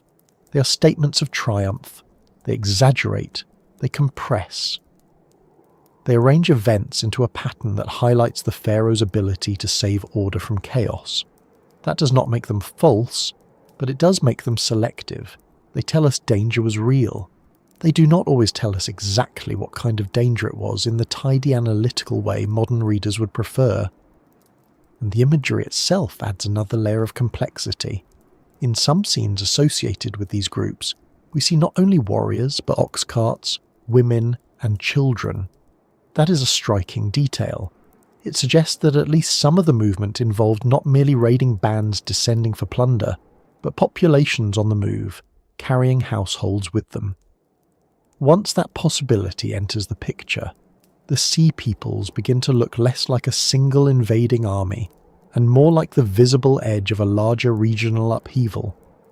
Migrants, displaced populations, mercenaries out of work, opportunistic raiders, defeated groups looking for new land, rebellious subjects, maritime fighters, local coalitions, all could have been present in different combinations. In that sense, the sea peoples may have been as much a symptom of collapse as a cause of it. If entire populations were moving, then something had already gone badly wrong behind them.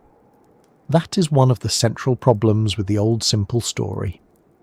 For a long time, it was tempting to imagine the late Bronze Age collapse as the result of these mysterious seaborne invaders arriving more or less from nowhere and smashing the great states in one sweeping wave. It is a very convenient explanation. It gives the collapse a face, but the more closely scholars examine the evidence, the harder it becomes to sustain that idea on its own. Yes, there were attacks. Yes, some cities were destroyed. Yes, Egypt fought hard enough to boast about victory afterward. But if the entire Bronze Age system had been healthy, wealthy, and militarily ready, would these groups have had such dramatic success across so many regions? Or did they move into a world already weakened by other pressures, a world in which defences were stretched, trade was unstable, and central authority in several states had begun to fail? The second possibility is often more persuasive, even if it is less satisfying to anyone hoping for a single villain. There is another reason not to imagine the sea peoples as complete outsiders to the world they were attacking. Some of the named groups may already have been familiar within Eastern Mediterranean politics long before the Great Crisis. The Shurden, for instance, appear in Egyptian contexts earlier, sometimes even serving as mercenaries. That matters. It means at least some of the people who later appear as enemies were not unheard of as strangers materializing from a blank map. They were part of the broader military and maritime landscape of the age. Mercenaries could serve one ruler in one generation and threaten another in the next. Seafaring groups could trade, raid, hire themselves out, settle, rebel, and move again.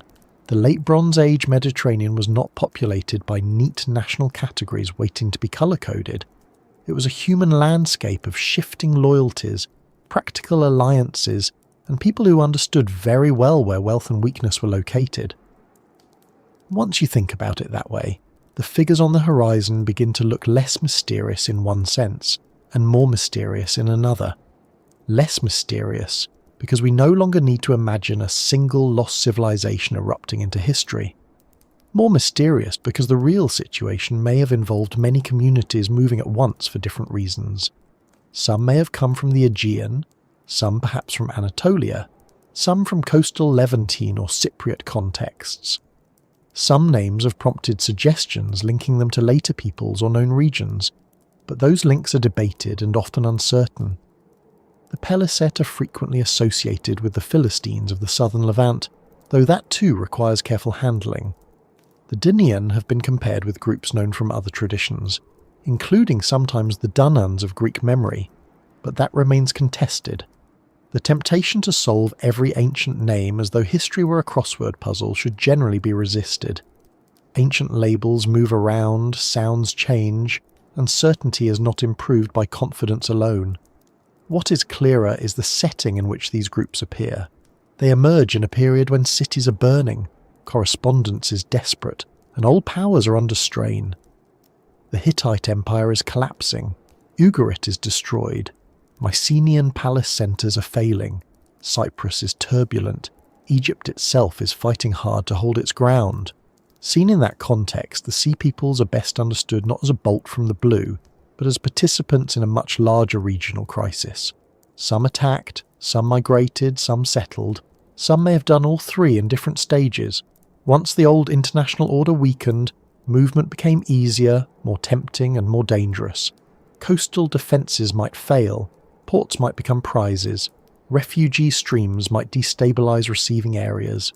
Ambitious warbands might discover that lands once protected by major states were no longer so firmly guarded. A horizon that had once brought trade could now bring armed uncertainty. One of the reasons the label has survived so stubbornly is that the sea itself makes these groups feel especially unsettling. Ancient states could watch roads, guard passes, and fortify borders.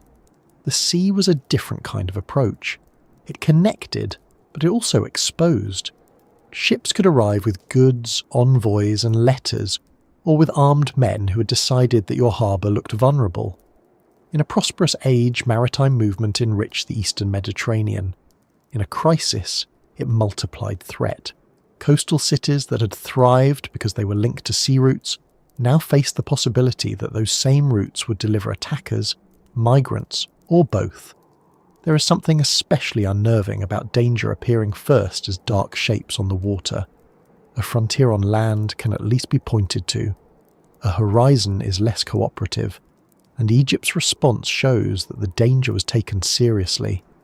Rameses III's inscriptions present him as the defender who stopped the advancing threat, defeating enemies by land and sea and preserving Egypt from the fate that had overtaken other lands. Naturally, royal propaganda turned every victory into a near-cosmic achievement, and Egyptian kings were not shy in this regard. Still, the fact that such campaigns were commemorated so prominently indicates that the confrontation mattered. Egypt, with all its resources, fortifications, and agricultural depth, did not shrug at these arrivals.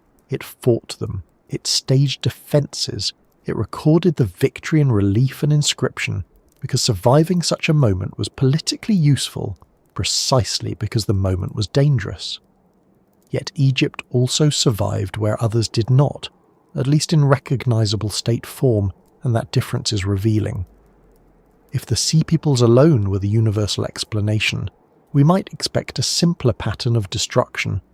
Instead, we see uneven outcomes. Egypt resisted. Some Levantine areas transformed. Some places disappeared. Some populations resettled. The Philistine presence in parts of the southern Levant, for example, seems to reflect settlement after movement rather than mere passing violence. That again suggests a broad historical process, not one single military campaign. The world was being rearranged. Groups were not just attacking and vanishing into legend. Some were looking for somewhere to stay. That possibility changes the tone of the story. A raider wants loot, supplies, and perhaps captives. A displaced population wants land, security, and a future. The two can overlap, of course, and often do. Hungry migrants can become fierce fighters very quickly, and armed raiders may become settlers if conditions allow. But once families are moving, we're no longer dealing only with war in the narrow sense. We're dealing with instability so severe that communities are uprooting themselves. That raises a much bigger question. What was pushing them? Defeat elsewhere? Famine? Political collapse? Environmental stress? Loss of patronage? The fall of trading networks? Some mixture of all of them? This is where the sea peoples stop being an answer and start becoming another question. It's also worth noticing how much our uncertainty comes from the imbalance of the sources. We mostly know these groups through the records of the states that fought them or described them. They did not leave us convenient autobiographies saying, "We are the Peliset. Here is our point of origin. Here are our reasons for moving. And here is a modest appendix clarifying some later scholarly disputes." That absence matters. We see them from the outside, often in hostile terms and usually at moments of conflict. That means our picture is tilted from the start. We know what frightened Egyptian officials. We know what later archaeology suggests about settlement and cultural change. But the inner story of these moving groups, their motives, fears, leadership structures, and social composition, remains mostly out of reach. History is often like that. One side gets the inscriptions, the other gets the adjectives. Archaeology helps, though not always in the neat way one might hope. Changes in pottery styles, architecture, burial practices, diet, and material culture in some regions suggest movement and cultural mixture at the end of the Bronze Age and into the early Iron Age. In the southern Levant, for instance, material patterns associated with Philistine settlement have been studied intensely. They show connections to Aegean-style traditions in some respects, but not a simple copy of any single homeland, which is exactly what one might expect if groups moved, mixed, adapted, and settled in a changing world. Migrants do not arrive as museum exhibits preserving perfect cultural purity. They adapt to local conditions, borrow from neighbours, and become something new while still carrying pieces of where they came from. The archaeological picture, then, fits a world of movement and transformation better than a story of one unified invading civilization. There is also a strong practical reason these groups became so visible at this precise historical moment. In a stable age, major powers absorb and channel mobile warrior groups more effectively. They hire them, fight them, settle them, or keep them away from vulnerable centres. In an unstable age, those same groups can become decisive. If the Hittite state is weakened, if Levantine cities are undersupplied, if Mycenaean palaces are already failing, and if Egypt is forced into costly defensive action, then mobile fighters and migrants can push harder and penetrate farther. Their power grows not only because of who they are, but because of where the system is in its own cycle of strength and weakness. It is rather like discovering that a leak in the roof matters much more when several beams were already damaged, and somebody had also misplaced the ladder. And so the strangers on the horizon were real enough, but they were arriving in a world already primed for disruption. That is the point worth holding on to. The Sea Peoples did not float across a calm and healthy Bronze Age, casually ending civilization between lunch and sunset. They entered an eastern Mediterranean already under strain. Some may have helped bring states down. Some may have been fleeing states already coming down behind them. Some may have joined local conflicts. Some settled in the ruins or among the survivors of a broken order. Once the first great international world began to fail, mobility itself became a force in history. If you were a harbour official in those years, the uncertainty must have been exhausting. A sail on the horizon might mean trade, refugees, mercenaries, envoys, pirates, or some lively combination of the above. A state that once relied on maritime exchange now had to think defensively about the same waters that fed it.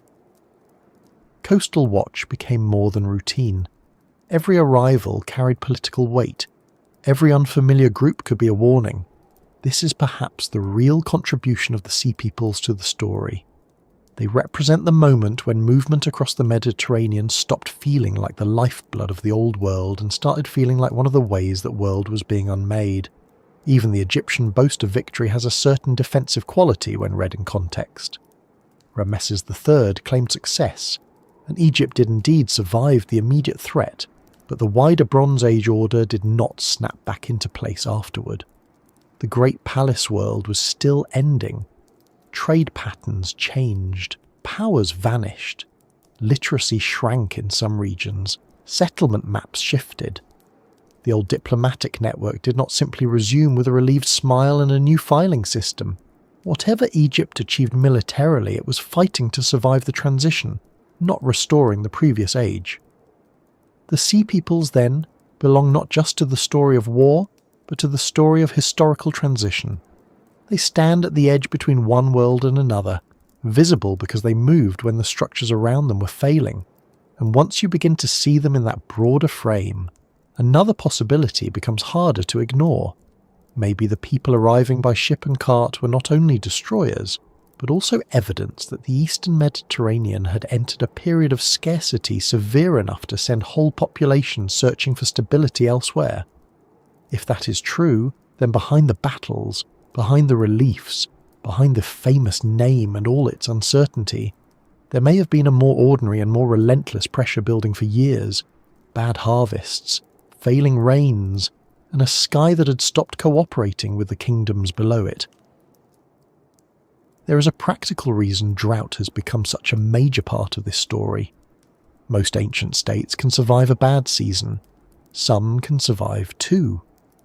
What they struggle with is repeated failure, especially when their political and economic systems are built on large harvests, stored surpluses, taxation in kind, and the assumption that next year will be difficult in the normal way rather than difficult in the historical way.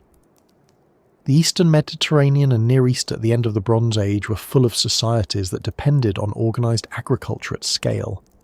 Palaces could count grain because grain existed in meaningful quantities.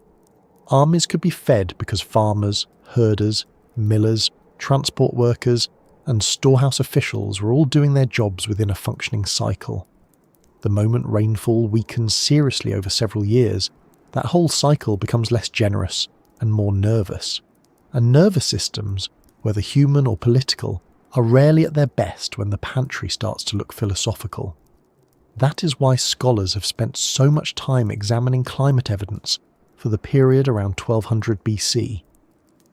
Over the last couple of decades, paleoclimate research from the Eastern Mediterranean has increasingly pointed to episodes of aridity and hydrological instability around the time of the Late Bronze Age crisis. The case is not based on one lonely puddle and an anxious guess. It comes from multiple kinds of evidence: pollen records, lake and marsh sediments, river and flood indicators, and more recently high-resolution tree ring data from central Anatolia. Taken together, these studies suggest that several regions experienced drier conditions around the end of the Bronze Age, though not always in identical ways or on exactly the same timetable. That difference matters. Climate does not strike every society with the politeness of synchronized theatre lighting. But the broader pattern is strong enough that drought is no longer a speculative extra in the story. It is one of the main pressures under serious discussion.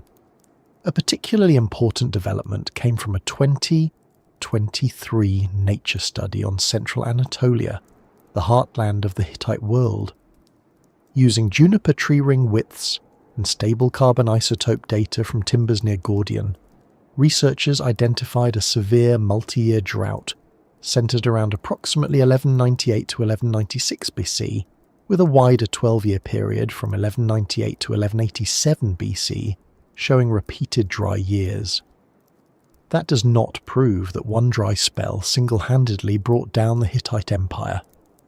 History is not usually that cooperative, but it does provide something that earlier climate arguments often lacked: annual precision close to the time of actual political collapse.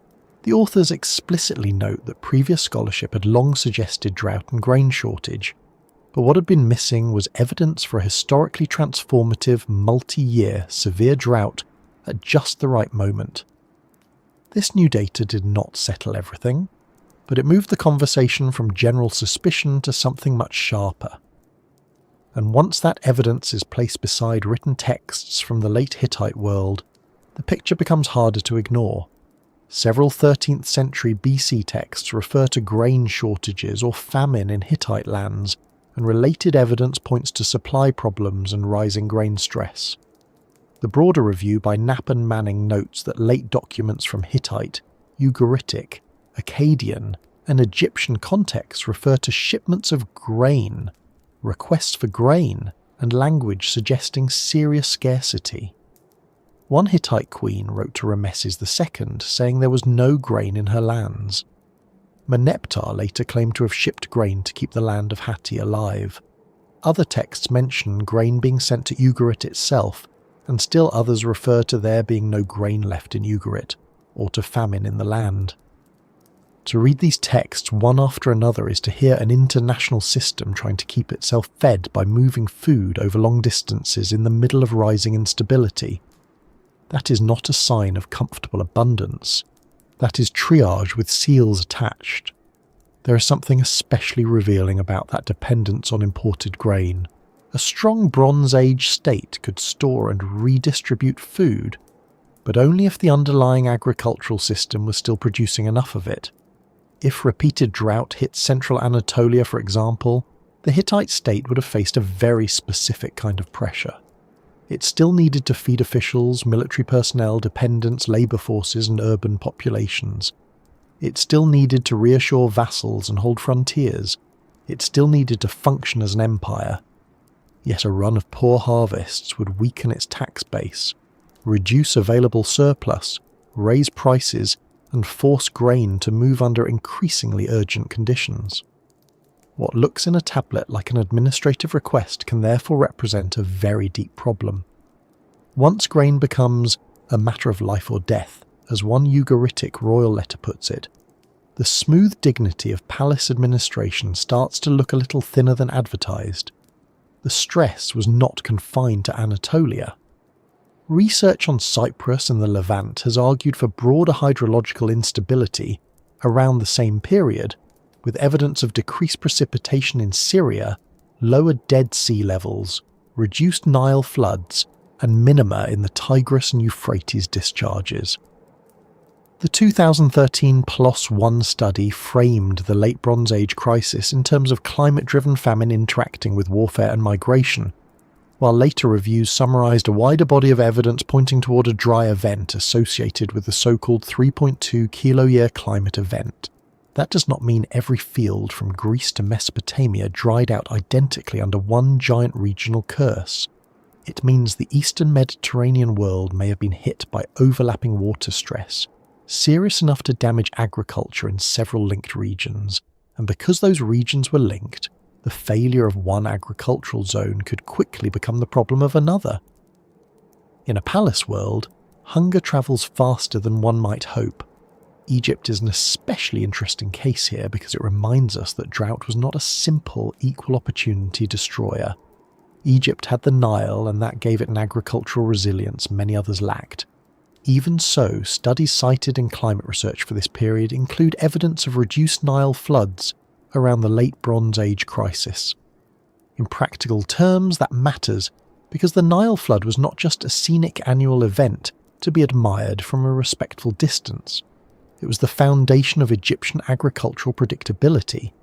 If Nile floods were reduced, Egypt might still fare better than upland or rain-fed regions, but its margin of abundance could narrow. That may help explain why Egypt survived the broader collapse while still being deeply affected by it. It had structural advantages, but it was not floating above regional crisis on a magical river of exemption. It could ship grain to others and still find itself fighting hard for security at home. Survival in this context is not the same as comfort. Once you translate all of this out of academic language and into the daily life of the period, the consequences become more immediate. Less rain means lower cereal yields. Lower yields mean fewer reserves. Fewer reserves mean higher prices, harder choices, and weaker capacity to absorb other shocks. Farmers might lose seed grain. Herders might drive animals farther in search of pasture. Households already close to subsistence would be pushed into debt, servitude, or flight. Palace centres would have to collect more aggressively from populations who had less to give. Local resentment would rise. Troops would be harder to maintain. Trade would become more competitive. Merchants would shift routes toward whatever remained profitable or available. In short, drought is not just about thirsty fields. It is about political friction entering the food supply one harvest at a time. By the point at which city archives mentioned famine, the damage has usually been working its way upward through society for years. This is also why climate pressure can produce such complicated historical outcomes. One kingdom responds by importing grain, another strips more from its countryside, another fails to protect local transport, another loses authority when local elites stop cooperating, another sees migration increase on its borders, another ends up hiring mobile fighters whose loyalty lasts only as long as rations do. Drought rarely acts alone, but it is very good at making every other problem more difficult. War becomes more dangerous when harvests are poor. Rebellion becomes more likely when taxation bites deeper. Trade becomes more brittle when staples are scarce. Migration becomes more disruptive when receiving regions are already stretched. This is where climate stops being an environmental backdrop and becomes a multiplier of political risk. It does not replace human agency. It puts human agency in a worse mood and on shorter supplies. At the same time, scholars are right to be cautious. The climate case has grown stronger, but it is not a license for lazy certainty. The 2017 review on Mycenaean Pylos makes this point quite clearly. Paleoclimate data from Cyprus and the Levant have been used to argue for a 300-year period of arid conditions, contributing to reduced agricultural productivity and a general socio-economic crisis. But the same review also notes chronological uncertainties and warns against overly simplistic, deterministic explanations. In other words, drought matters, but drought is not the whole script. Some areas continued, adapted, or transformed rather than simply collapsing. Some sites show continuity. Some regional chronologies do not align neatly enough for a single climate pulse to explain every destruction layer. If we are being honest, the evidence supports serious environmental stress, not a universal weather switch that turned complex societies off in one synchronized gesture. That caution actually makes the drought story more convincing, not less. A weaker version of the argument would insist that climate did everything. A stronger version says something more measured and more believable. Repeated dry conditions likely undermined food security in several key regions, intensified existing pressures, and reduced the resilience of already complex and interdependent societies. That is a very different claim. It allows room for warfare, migration, internal revolt, trade disruption, and local decision-making. It also fits what the evidence increasingly suggests. The Nature Tree Ring study, for instance, explicitly notes that collapse was not universal, and that some communities adapted or continued in altered form.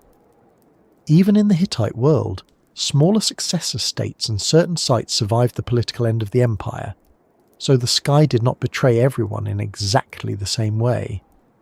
But it may have betrayed enough of the agricultural foundations in enough places at enough bad moments to help tip a stress system into failure. And there is another detail worth dwelling on, because it gets missed when people talk about drought too abstractly. Ancient food shortage is never just a countryside issue. It is an urban issue, a military issue, and a diplomatic issue. A city can survive a poor local harvest if grain arrives from somewhere else. An army can survive supply strain if the state still commands storage and transport. A ruler can survive embarrassment if foreign partners still answer requests and send ships. But if drought is broad enough to affect multiple suppliers, or if the routes bringing relief are already threatened by conflict, then hunger becomes a systems problem. This is why the written evidence from the late Bronze Age feels so tense. Grain is being shipped from Egypt to Hatti, from the southern Levant to Ugarit, from Mukish to Ura, under official supervision and with language of urgency. These are not isolated acts of charity. They are emergency efforts to keep a large interconnected world from slipping below the level at which it can still feed itself. It is easy from a great distance to imagine famine as a dramatic final scene. In reality, it is usually much slower and much more administrative. First there are disappointing yields, then there are strained storehouses, then there are harder tax demands and more expensive grain, then there are letters, then there are special shipments, then there are households selling assets, losing land or moving away, then there are troops who are hungry, officials who are unpopular, and rulers who suddenly need loyalty from people they have recently squeezed. Somewhere in this sequence, some of the old assumptions stop working. The king cannot command rain. The palace cannot redistribute what it does not have. The merchant cannot deliver grain that was never harvested. The farmer cannot pay in full when the field has failed twice. By the time famine is visible in the record, it has usually already been altering society for quite a while, quietly encouraging the kind of anger and desperation that later appears in more dramatic forms. That may be why the climate evidence feels so important, even when it does not explain everything. It helps us see the collapse from below, not just from the palace, the battlefield or the sea, but from the field itself. From the rainfall that did not arrive, the crops that did not fill properly, the granary that emptied faster than expected, the official message asking for grain one more time, the cart that moved a family instead of a harvest, the district that could no longer support the burden placed on it. The late Bronze Age world was impressive because it was connected and organised, but in the end it was still built on food, and food was still built on water. Once that foundation weakens, very advanced civilizations begin to discover just how biological they always were. A treaty does not feed horses. A prestige gift does not seed barley. A royal inscription, however confident, cannot be boiled into porridge. So when we talk about drought, famine, and the slow betrayal of the sky, we're not looking for a poetic symbol. We are looking at one of the most practical forces in the whole collapse. Water stress may not have brought every palace down by itself, but it could make every other danger harder to survive.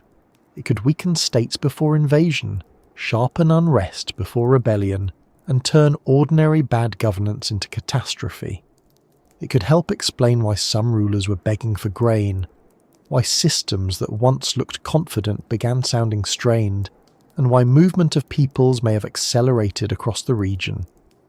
And once food shortages have weakened trust, military capacity, and social stability, the next troubles do not need to be enormous to become decisive. Sometimes all that is required is a trembling city, a frightened population, a few broken loyalties, and one more shock from inside the walls or under the ground. And that is where the story becomes awkward in a very historical way, because once drought and food stress have entered the picture, the next question is not whether societies suffer, but how they behave while suffering. Some crack from outside, some crack from inside, some are shaken literally by the ground beneath them. And in the late Bronze Age, those possibilities are not neatly arranged in separate boxes for our convenience. They overlap. The result is that when we look at the end of this world, we find evidence not only for invasion and migration, but also for earthquakes, factional weakness, possible internal revolt, and the broader problem of palace states that may have become too centralized, too brittle, or too politically strained to absorb one more bad surprise. Modern scholarship is very cautious on this point. There is no single accepted explanation, and one of the most important reviews of the collapse argues plainly that there is no final solution, and that the evidence points to multiple human, social and cultural realities rather than one clean answer. Earthquakes are the most obvious place to begin because they have a habit of looking decisive. A city wall shifted offline, a building collapsed, a destruction layer appears, and immediately the imagination sees the ground rolling under a frightened population. There is good reason the earthquake theory has remained attractive for so long. The Eastern Mediterranean is seismically active, and archaeologists have long noticed that many late Bronze Age sites fall within zones capable of severe shaking. Amos Nuhr and Eric Klein proposed that a series of linked quakes, an earthquake storm, may have struck the Aegean and Eastern Mediterranean between roughly 1225 and 1175 BC. Even they did not argue that earthquakes alone ended the Bronze Age. Their point was that repeated seismic shocks may have interacted with other stresses already at work. Later summaries of the theory note the same thing. A run of earthquakes could be serious, but it works best as one contributor among several, not as a lone, universal switch that toppled every palace from Greece to Syria with efficient geological timing. That qualification matters because the earthquake idea can become too tidy if left unsupervised. A quake can destroy buildings, damage fortifications, kill people, and disrupt storage. It can also trigger panic, reduce confidence in rulers, and make a city much easier to attack afterward. But earthquakes do not automatically explain why trade routes fail, why diplomatic networks go silent, why some sites are rebuilt and others are not, or why the same broad crisis takes such different forms in different regions. Eric Klein notes that although archaeoseismologists see evidence for repeated quakes in this period, some places such as Mycenae and Tiryns were reoccupied and at least partly rebuilt afterward, even if they never recovered their earlier level of power. In other words, a quake can wound a system badly without necessarily killing it. For collapse on the Bronze Age scale, something more than shaking was usually needed. Still, one should not underplay what repeated earthquakes would mean in practical terms. A single severe shock in a palace world could destroy storage rooms, crack roads, collapse workshops, kill officials, and damage walls that would take time and resources to repair. A second or third shock in following years would be worse, because repair itself consumes labour, timber, stone, metal fittings, and food for workers. If the kingdom is already facing drought, strained trade, or military pressure, then rebuilding becomes less an act of confident restoration and more a grim test of reserves. Ancient states could survive earthquakes. They had done so before. What repeated seismic damage may have done, especially in a tense international system, was reduce resilience just when resilience was becoming the only thing that mattered. And then there is the possibility that the trouble was not only beneath the earth, but within the walls. Internal unrest has long been part of the conversation around the Late Bronze Age collapse, though the evidence is often frustratingly indirect. Klein's discussion is careful here. He notes that some scholars have suggested rebellions by lower classes or dissatisfied populations, potentially triggered by famine, earthquakes, or disrupted trade, and he treats this as plausible but unproven. He also points to Hazor in Canaan, where one interpretation argues that the city's final destruction may fit mounting internal conflict and gradual decline better than a sudden external assault. That does not prove a region-wide wave of peasant revolution, and Klein says so quite openly. But it does remind us that when palace systems weaken, not every fire must be lit by an outsider. Sometimes the elite quarter becomes the most obvious target in town. This possibility becomes easier to imagine once we stop romanticising palace order. Palace societies were efficient in some ways, but they were also extractive. They depended on labour obligations, taxation, hierarchical control, and the continued ability of elites to command both compliance and resources. In good years, that arrangement could look stable, even impressive. In bad years, it could begin to feel less like order and more like concentrated pressure. If harvests fell, if storage ran low, if imported materials stopped arriving, if wages or rations could not be maintained, and if military protection faltered at the same time, then resentment would no longer remain a quiet social background condition. It could become active. Modern studies of collapsing Greece increasingly emphasise exactly this sort of human-level fragility. Guy Middleton argues that, rather than focusing mainly on dubious external causes, the Mycenaean collapse can be understood primarily at a human level as the outcome of dynamic political situations within and between states, involving expansion, fragility, and hegemonic failure. That phrase, hegemonic failure, is worth slowing down for because it sounds technical and is actually very useful. It means that a dominant political structure, one that had expanded, coordinated, and imposed order, begins to lose the ability to keep that order going.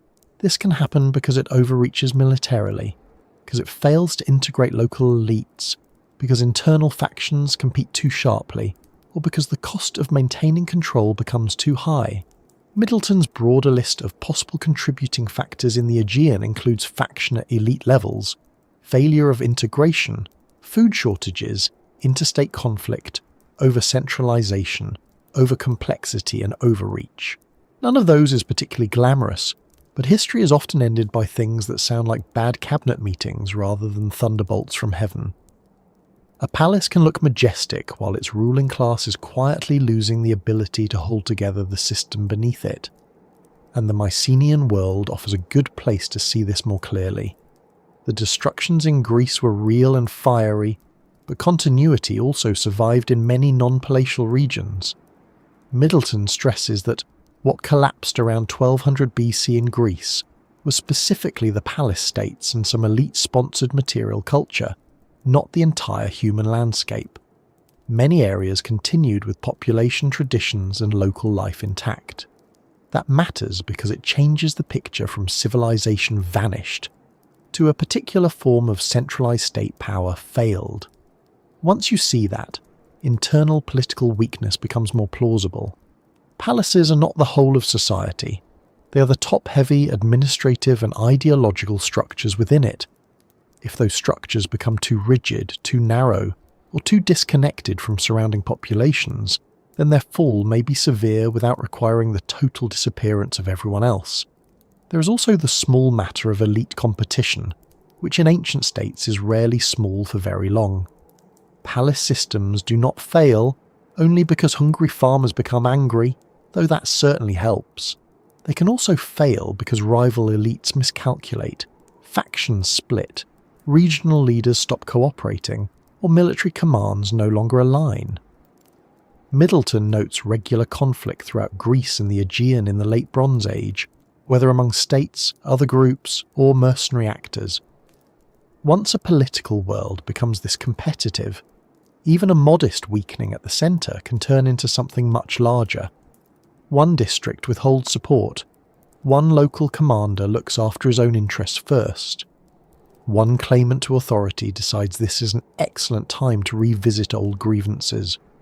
One ally arrives late or not at all. A palace archive may never write, "Everyone is now acting selfishly," but the archaeological result can look suspiciously similar. Pylos is a particularly revealing case because it sits right on the line between external and internal explanations. We know the palace was destroyed in a catastrophic fire around 1180 BC, and we know the final tablet suggests some kind of defensive concern, including references often interpreted as coastal watch arrangements. But the cause of the destruction remains uncertain. Klein quotes the basic state of the problem very plainly. Some scholars think invaders from outside the kingdom caused the calamity. Others think the people of Pylos themselves revolted, and the precise causes remain undetermined. That uncertainty is not a failure of history, it is the history. A brittle system under multiple strains may leave ruins that can be read in more than one direction, because the final event was itself shaped by many forces at once. A city can be attacked from outside while already divided inside. Hazer offers a similar discomfort from another angle. In one scholarly interpretation cited by Klein, there is no convincing archaeological evidence there for earthquake damage or a clear invading force, and the destruction may instead reflect mounting internal conflict aimed at the city's elite political and religious centres. Again, this is not certain. Klein explicitly says the rebellion hypothesis remains plausible but unproven, yet even that phrasing is informative. It means the archaeology does not force us into a simple invasion story. Some late Bronze Age destructions may represent social fracture, concentrated on palatial and sacred power. If a city's most visible institutions are also the places where resources, ideology and authority are concentrated, then they become especially vulnerable once faith in the whole arrangement begins to fail. There is a broader logic here too. Drought, disrupted trade and repeated shocks do not merely damage economies, they damage legitimacy.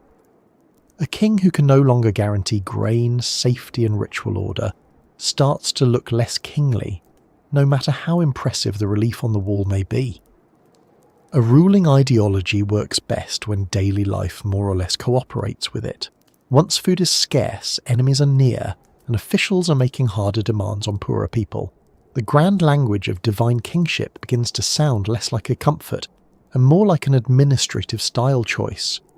Middleton includes ideological failure alongside faction, food shortage, and over-centralisation in his list of plausible collapse dynamics. That is helpful, because states are not held together by force and grain alone. They are also held together by belief in the arrangement. When that belief weakens, collapse becomes much easier to accelerate. One of the most sensible conclusions from all of this is that earthquakes and uprisings are not competing explanations in a strict sense. They can belong to the same chain of events. An earthquake damages a city, repairs demand labour and resources, food is already scarce, trade is unreliable, the palace extracts more, offers less, and struggles to defend its own territory. Local confidence erodes, rival factions manoeuvre, a neighbouring enemy notices weakness, somebody rebels or raids or both. By the time the final fire arrives, it becomes almost impossible to assign one sole cause without doing violence to the complexity of what actually happened. This multi-causal picture is precisely what major modern treatments of the collapse keep returning to. Knapp and Manning list migrations, external predation, political struggles within dominant polities, centre-periphery inequalities, climate change, natural disasters, and disease among the proposed explanations. and conclude that no overarching explanation accounts for all the changes. That is not an evasive answer. It is in fact a very mature one. Complex societies usually do not fail because of one thing. They fail because several things arrive in the same historical neighbourhood and decide to become friends. An earthquake that would once have been survivable becomes more damaging in a food-stressed kingdom. A food shortage that might have been managed becomes politically fatal in an over-centralised state. A rebellion that could have been suppressed succeeds because the army is away, or unpaid, or no longer loyal. External attackers then appear not as the original cause of collapse, but as the final argument in a discussion the palace has already been losing for years. This is also why the old search for one perfect culprit has gradually given way to language about fragility, feedback loops, and systems failure.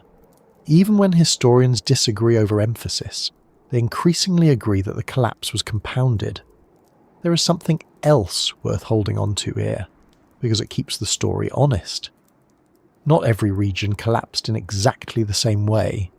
Some areas show continuity, some adapt, some are damaged but not erased. Egypt survives in recognisable state form. Parts of Greece continue after the palaces. Some sites in Cyprus and the Levant transform rather than simply vanish. That unevenness is important because it tells us we're not looking at an apocalyptic curtain falling evenly across the map. We are looking at a mosaic of failures, survivals, reorganisations and local trajectories. Middleton's insistence that the Greek collapse was partial, affecting palace states more than the whole population, and Knapp and Manning's insistence on multiple material and social realities both pull in the same direction. The end of the Bronze Age was dramatic, but it was not uniform. Even earthquakes fit this patchwork better than a single sweeping disaster. Muir and Klein argued for a 50-year pattern of related quakes, not one giant event. Klein later emphasised that earthquake damage is visible at many sites, but also that some were rebuilt, and that quakes alone were insufficient to produce total social collapse. That is the useful middle ground. The ground may well have moved violently and more than once, but the historical significance of that movement depended on where it struck, when it struck, and what other problems were already waiting in the accounting office. Ancient people can survive an earthquake. Surviving an earthquake during famine, political fragmentation, and maritime insecurity is a much less attractive proposition. So when we picture trouble from within, it need not mean a single dramatic uprising with torches and a clear political slogan helpfully preserved for posterity. It may mean something slower and more familiar. Local elites pulling away, palace control weakening in districts that used to comply, confidence thinning, factions growing sharper, administrations becoming less effective, supplies arriving late, more people deciding the centre can no longer protect them, feed them, or command them as before. In that environment, a palace fire is not simply an act of destruction. It is a verdict on a political system whose authority has become easier to challenge and harder to restore. And that in turn helps explain why the late Bronze Age world could feel so stable right up until it did not. Palaces were built to project permanence. Their archives implied continuity. Their walls suggested security. Their rulers communicated as though the order of the world had been professionally reviewed and approved. But underneath that confidence were hidden dependencies: rain, food, trade, loyalty, legitimacy, labour, elite cooperation, military readiness, and plain old luck. Earthquakes expose physical weakness. Uprisings expose political weakness. Together, in a time of scarcity and interrupted exchange, they show that the Bronze Age order was not collapsing because one enemy finally appeared. It was collapsing because too many supports were starting to fail at once, which brings us naturally to the larger pattern behind all of this. Because once the earth shakes, the harvest fails, the ships grow uncertain, and the palaces begin losing control of their own people. The real question is no longer which individual blow mattered most. It is how all of those blows interacted inside one tightly connected system until the whole web began to tear. What makes the Late Bronze Age collapse so unsettling is not merely that cities burned, kings lost control, or harvests failed. Those things are terrible enough on their own, and history has seen them many times. What makes this episode feel larger is that it seems to involve the breakdown of a whole connected order, a system in which political power, economic exchange, ideology, and daily survival had become tied together tightly enough that damage in one place could quickly become danger in another. Knapp and Manning described the end of the Late Bronze Age as the close of a long-standing era of interregional connectivity, followed by major reorientations, change, and decline, and they emphasised that no single overarching explanation accounts for all the changes across the Eastern Mediterranean because they occurred in different ways and at different times. That point is easy to miss if we tell the story only through the most dramatic images. A palace on fire looks like a local event. An army on the move looks like a local event. A drought in one region can sound local too, at least until one starts asking who depended on grain from that region, who needed metals passing through its ports, who expected diplomatic support from its rulers, and who had built entire habits of life on the assumption that its institutions would continue to function. The more we widen the lens, the more the Bronze Age begins to resemble not a row of separate civilizations, but a web. It is a useful word because a web has two contradictory qualities at once. It is light, delicate, and easy to damage in one sense, but it is also highly effective while intact. It holds because many strands are doing their part together. Remove enough of them, and the pattern is still visible for a moment, but it no longer carries weight. The Eastern Mediterranean at the end of the Bronze Age seems to have been held together by exactly that kind of arrangement. There were powerful courts, yes, but courts alone do not make a system. There were trade routes carrying materials that some societies needed and others controlled.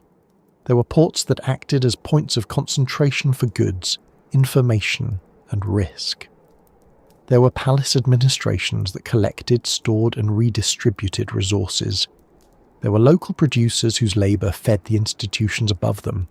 There were diplomatic expectations between rulers, and there were ideological assumptions that the order of things was natural, divinely endorsed, and likely to continue. Knapp and Manning stressed that this world had perhaps become too closely interdependent on the continued operation of an elite-dominated, largely agrarian-based system of political, ideological, and economic interaction and exchange. That one sentence captures much of the entire problem. The important word there is interdependent. Not merely connected in the casual sense, but dependent across connections. It is one thing for a kingdom to enjoy foreign luxuries when times are good. It is another for workshops, armies, and palaces to rely on long-distance supply chains for materials central to their operation. A recent economic study of Bronze Age trade describes long-distance exchange in this period as essentially an effort to bring metals, mainly copper and tin, into densely populated farming areas. In other words, one of the age's most characteristic technologies rested on routes that reached well beyond local production. That simple fact matters more than it may first appear to. Bronze was not a decorative hobby for collectors with too much free time. It was woven into the practical life of the age. Weapons, tools, fittings, and elite equipment all relied on a metal economy that connected regions with mines to regions with dense populations and strong states. If copper came from one place and tin from another, and both had to be moved through politically managed routes, then metallurgy itself became a kind of international confidence exercise.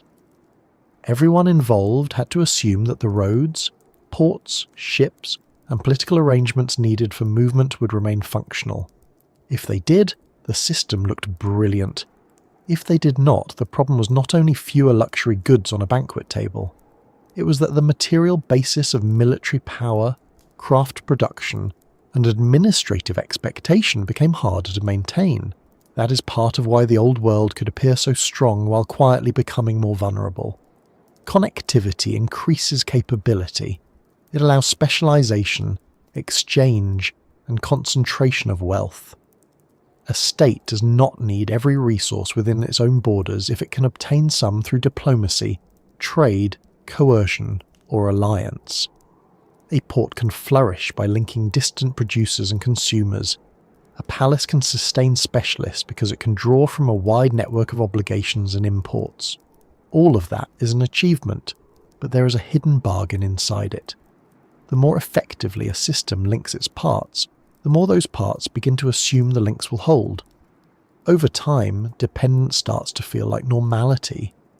People living inside a successful network rarely wake up thinking, "Today I will once again trust a fragile chain of agrarian extraction, maritime transport, political legitimacy, and elite coordination." They wake up thinking the ship should be in by now. This is why collapse in such a world can seem to come both slowly and suddenly. Slowly because the conditions of dependence were built up over generations. Suddenly because once several supports fail near the same time, the losses begin to reinforce one another. Knapp and Manning frame the crisis as one with many possible contributors, including migrations, predations by external forces, political struggles within dominant polities or collapse among them, inequalities between centres and peripheries, climatic change, natural disasters and disease or plague, while also warning that the ambiguity of the evidence makes it difficult to separate cause from effect.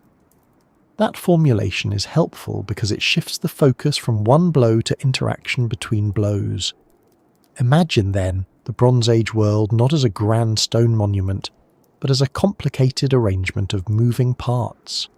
Grain is collected from the countryside and redistributed. Copper and tin move toward workshops and military centres. Merchants transport goods that support both necessity and prestige. Scribes translate movement into records. Local elites keep districts compliant enough for the palace to function. Rulers maintain diplomatic channels so disputes do not instantly become expensive. Soldiers guard routes, suppress unrest, and reassure populations that authority still means protection. Religious institutions provide legitimacy and continuity. None of these elements is optional for long. A shortage in one area begins to affect confidence in another. If grain is scarce, taxation becomes harsher. If taxation is harsher, resentment deepens. If resentment deepens, local cooperation weakens. If cooperation weakens, collection and defence suffer. If defence suffers, raiders or rivals become more dangerous. If trade is already unstable, importing relief becomes harder. At that point, the system is not enduring a problem, it is becoming a problem to itself. This is one of the reasons the phrase systems collapse has become so attractive in discussions of 1177 BC, even if scholars use it carefully. It captures the sense that what failed was not only one capital or one dynasty, but the capacity of a broader order to absorb shocks without losing its essential structure. Knapp and Manning are explicit that there is no final solution, and that the late Bronze Age collapse presents multiple material, social and cultural realities that require ongoing interpretation. That is a cautious academic way of saying the system did not break through one simple mechanism. It was stressed across several dimensions at once. And when a civilization depends heavily on elites to coordinate exchange, ideology and storage, the character of its weakness changes. In a looser world, local communities can sometimes continue with less disruption, because they were never deeply tied into centralized administration to begin with. In a palace world, however, central institutions do much more than issue commands. They organize movement, they sponsor specialists, they stabilize expectation, they embody memory. If a palace falls, it is not only a ruler who loses his address. It is an accounting system, a storage system, a labour system, and often a legitimacy system, all taking the same blow. The centre had once made the whole network more efficient. Now its failure makes the damage spread faster. There's also a social dimension to that fragility. Interdependence is rarely equal. Some regions produce more than they consume. Some act as corridors. Some sit at the centre of exchange and grow wealthy from it. Some are more exposed to extraction than to reward. Knapp and Manning point specifically to inequalities between centres and peripheries as one of the possible elements in the crisis. That matters because systems are often most vulnerable where dependence is uneven. A centre assumes supply. A periphery experiences demand. A palace imagines order. A district experiences collection. Under prosperous conditions, that imbalance can be sustained. Under stress, it can become politically dangerous. One can picture the process in very ordinary terms. A bad harvest leads to tighter palace demands because the institution still has obligations of its own. A district that has less grain than expected is still asked for nearly as much as before. Local resentment rises. The palace, under pressure, may double down rather than relax. That in turn weakens loyalty, encourages evasion, or drives people away. The centre becomes harsher because it is weaker, and it becomes weaker because it is harsher. This sort of feedback loop is not uniquely ancient. It is simply a reliable way for centralised systems to make difficult times worse. The Bronze Age web may have been especially vulnerable to such loops, because so much of its order depended on elite coordination remaining credible. Trade adds another layer. A connected economy does not just move objects, it moves timing. Deliveries are expected, seasonal cycles matter. Ships must arrive within windows that still make agricultural and political sense. Once routes are disrupted, even briefly, the consequences are not always visible at first. A palace can rely on reserves, a merchant can delay, a ruler can write a letter.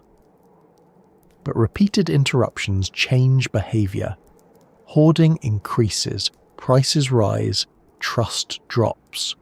Long-distance movement becomes riskier, and people who once profited from stability may begin profiting from instability instead. In a world of weakening states, the line between merchant, transporter, opportunist and raider can become much thinner than central authorities would prefer to admit. This is another reason a tightly linked system can decay faster than expected. Each node in the network adjusts to preserve itself, but those adjustments often damage the network further. A city keeps more grain locally rather than forwarding it. A local ruler withholds support. A trader avoids a risky route, leaving another region undersupplied. A military commander concentrates forces close to home rather than protecting distant partners. None of these actions is irrational. In fact, each may be perfectly sensible for the actor involved. But from the perspective of the wider order, they mean that mutual dependence is turning into mutual unreliability. The web is still there, but its strands are no longer pulling in the same direction. And then there is the psychological side, which ancient archives only hint at, but which must have mattered greatly. A system works not only because goods move, but because people expect them to move. Confidence is one of civilization's least visible building materials. A harbour official expects ships. A farmer expects collection to lead to protection. A local elite expects the palace to endure. A scribe expects letters sent outward to matter. Once those expectations weaken, the world feels different before it is fully different. An unanswered request, a missing shipment, a delayed military response, a district looking after itself first, these are small fractures in the idea of order. Enough of them, and the practical collapse begins before the final fire. Knapp and Manning note that the evidence for the crisis is ambiguous in material, textual, climatic and chronological terms, making it difficult to distinguish cause from effect. That is frustrating if one wants a neat explanation, but it is almost exactly what we should expect from a networked collapse. In such cases, effects become causes very quickly. Scarcity produces migration. Migration produces conflict. Conflict interrupts trade. Interrupted trade deepens scarcity. Political struggle weakens defence. Weak defence encourages predation. Natural disaster increases dependence on outside support. Outside support fails because another part of the system is also under stress. At that point, asking which factor came first can be less useful than asking how the factors began feeding one another. Seen this way, The fragility of the Bronze Age world was not a hidden flaw in an otherwise weak civilization. It was the shadow cast by its success. The same interregional connectivity that made it prosperous also increased the number of points at which failure could propagate. The same elite-dominated structures that made large-scale coordination possible also concentrated risk at the top. The same dependence on agrarian surplus that fed cities and armies also made drought politically explosive. The same long-distance exchange that filled storerooms and workshops also created bottlenecks in materials and timing. None of this means the system was doomed. It means it had reached a level of complexity at which resilience could no longer be taken for granted. There is something almost cruelly ordinary about that. We often imagine collapse as a punishment for arrogance or decadence, because moral stories are satisfying. The evidence here points to something less theatrical and more sobering. The Bronze Age world seems to have become highly accomplished and therefore highly dependent on continued accomplishment. It could do many things, but many of those things required many other things to keep going. Once environmental stress, political tension, migration, violence, and trade disruption began arriving together, the old efficiencies turned into liabilities. A world built to run smoothly may be less prepared for roughness than one that never expected smoothness in the first place. That may also explain why the breakdown could feel so comprehensive to later observers. When a local kingdom falls, nearby systems can sometimes absorb the shock. When a network of major powers and linked economies starts failing across a broad region, absorption becomes much harder. There is no unaffected centre waiting to restore balance.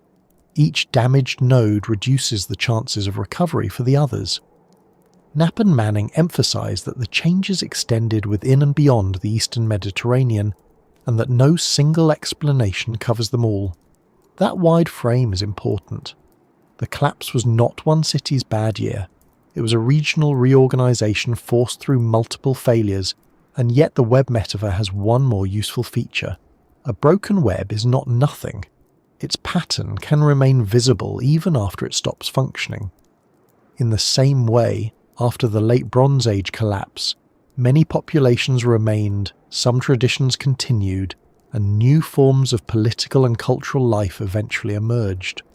The people were still there, fields were still planted, harbours did not vanish into the sea. What disappeared in many places was the old pattern of tightly connected palace civilization that had once organised so much of life around the Eastern Mediterranean. The web held civilization together, and then it held a little less, and then in too many places at once it no longer held enough. By then, of course, people living through it would not have needed a systems diagram to understand that something fundamental had changed. They would have known because the palace no longer answered as before, because goods no longer arrived as before, because help no longer came as before, because rulers no longer seemed able to make the world behave. And when that kind of web tears, what follows is not always immediate emptiness. Sometimes it is quieter than that at first. The routes remain, but less travelled. The writing remains, but less often. The cities remain, but smaller. The memory remains, but broken into fragments. The old world is still nearby, and yet already receding into the kind of silence historians learn to recognise only afterward. When the web tears, the first sensation is not always emptiness. Sometimes it's quiet. The harbour is still there. The roads are still there. Fields are still being worked by whoever remains nearby. A few walls are standing. A shrine may still receive offerings. Children are still born. Someone still repairs a broken pot because life has not paused simply because history has become inconvenient. And yet the larger sound of the old world is gone. The palace does not issue orders as before. The scribes do not preserve their lists as before. The letters from foreign courts no longer arrive in the same rhythm. The routes are still possible, but they are less certain. The old Bronze Age system had produced not just wealth and diplomacy, but a kind of background noise, a steady hum of administration, exchange and expectation. After the collapse in many places, that hum fades. What remains is not total emptiness, but a thinner world. That thinning is one of the hardest parts of the story to picture, because our minds are drawn naturally to the dramatic moment of destruction. Fire is easy to imagine. A city wall breached is easy to imagine. What comes after is slower and in some ways stranger. In Greece, the Mycenaean palaces disappear, and with them the administrative use of linear B that had been tied to palace economies. Monumental forms of centralised rule no longer define the landscape in the same way. At the same time, scholars stress that this was not an immediate void in which everyone forgot how to live.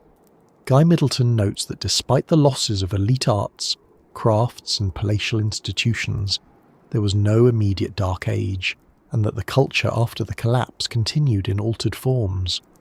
Another recent overview likewise notes the gap between the abandonment of linear B in palace use and the later spread of the alphabet, reminding us that what vanished first was a specific bureaucratic literacy tied to palatial administration, not human intelligence or social life itself. That distinction matters because the phrase Dark Age can make the aftermath sound as though light itself had packed a bag and left the Aegean. What really changed was institutional density. The palace as an engine of redistribution, inventory and command was gone or badly reduced in many areas. Writing, at least in the visible and surviving forms we associate with the Bronze Age palace world, became far scarcer in Greece. Large-scale centralised building diminished. Long-distance connections weakened. Some crafts that had depended on elite sponsorship appear to have been lost or reduced. Middleton points specifically to losses in jewellery making, seal engraving, ivory carving, and the production of glass and faience objects as signs of palatial collapse.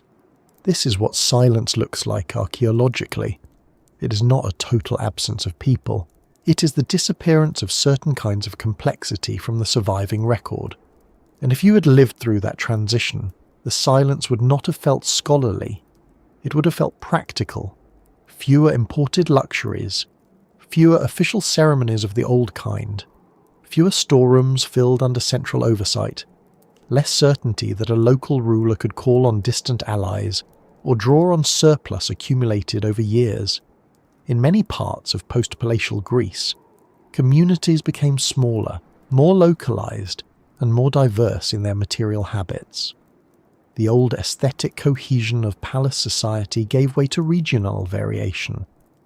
That is one reason the early Iron Age can look so different from the world that preceded it. A tightly coordinated order leaves behind recognisable patterns. Once that order breaks, local life reasserts itself in many forms at once. The map does not go blank, it becomes patchier. The same unevenness appears across the wider eastern Mediterranean. Knapp and Manning emphasise that the evidence for the crisis is highly complex and that the changes occurred in different contexts and environments, making it difficult to sort cause from result and forcing us toward a multifaceted explanation rather than a simple one. That complexity continues into the aftermath. There was no single post-collapse experience shared in identical form from mainland Greece to Mesopotamia. Some political systems ended almost completely, some areas adapted, some transformed, some recovered sooner than others, some left us frustratingly little.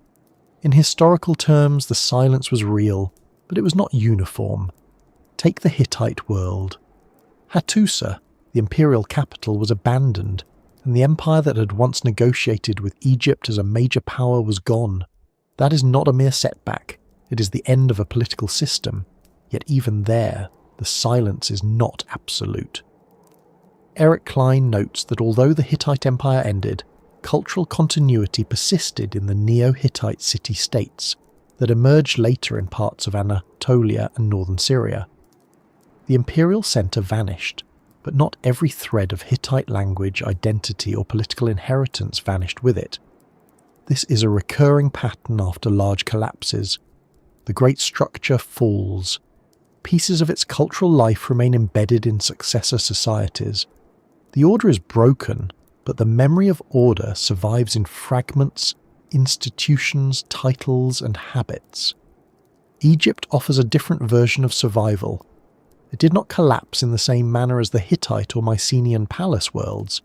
but it emerged from the upheaval damaged, poorer in external power, and no longer standing inside the same Bronze Age international order that had once linked the eastern Mediterranean's great courts. The new kingdom gave way to a very different political landscape. Egypt endured, but endurance is not the same as continuity of world position. A civilization can survive and still discover that the age which made it feel central has ended around it. The letters, gifts, rivals, and diplomatic balances of the late Bronze Age did not simply resume because one ancient state remained standing. Mesopotamia too did not simply vanish into silence. Klein notes resilience in Assyria and Babylonia, though their trajectories were not smooth or immediate restorations. They too had to move through an altered world. The point is not that some lucky societies escaped history's bad weather while others were swept away. The point is that the collapse redistributed possibilities. Some states were shattered beyond recovery in their old form. Others bent, shrank, fought through instability, or re-emerged differently. That is why the aftermath is so important. It prevents us from thinking of collapse as a single cliff edge beyond which there is only darkness. More often, there is a rough, uneven terrain of survival, adaptation, decline, and reinvention.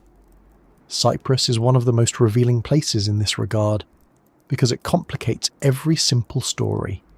It suffered crisis, movement, and major change at the end of the Bronze Age, but scholars increasingly describe its transition in terms not just of destruction or colonization, but of continuity, negotiation, and hybridization.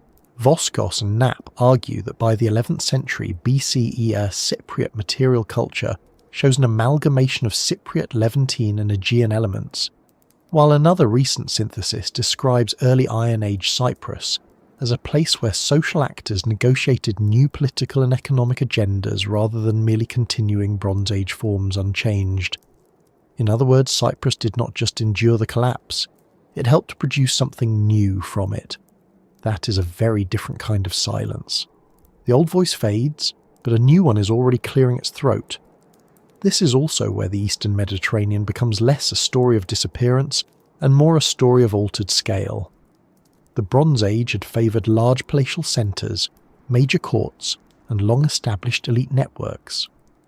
The early Iron Age often favours smaller political units, local experimentation, and regional trajectories that do not yet fit into a new stable order.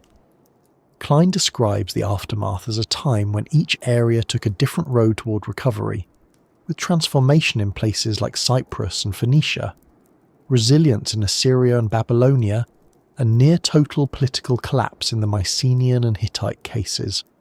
That variety is one of the reasons the period remains so compelling. It is not simply the wreckage of an old age, it is the workshop of the next one, though at first the workshop is badly lit and full of dust. Phoenicia belongs in that workshop as well, even if its rise becomes clearer only with time. The post-collapse Eastern Mediterranean did not stop being maritime. In fact, once the great palace systems were gone, room opened for different seafaring and commercial patterns. Later observers and modern scholars alike often point to the Phoenicians and Cypriots as especially successful or adaptive in the early Iron Age world that followed. That does not mean they stepped neatly into a power vacuum wearing name badges. It means coastal societies with commercial skill, shipbuilding traditions, and flexible urban structures were well positioned to operate in a less centralised Mediterranean. Where imperial systems had relied on formal diplomatic networks, a new age increasingly rewarded mobility, trade, and local initiative. What changed in Greece is perhaps the clearest example of how silence can still contain continuity. The palace world ended. Linear B fell out of use with that world. Large centralised authority faded.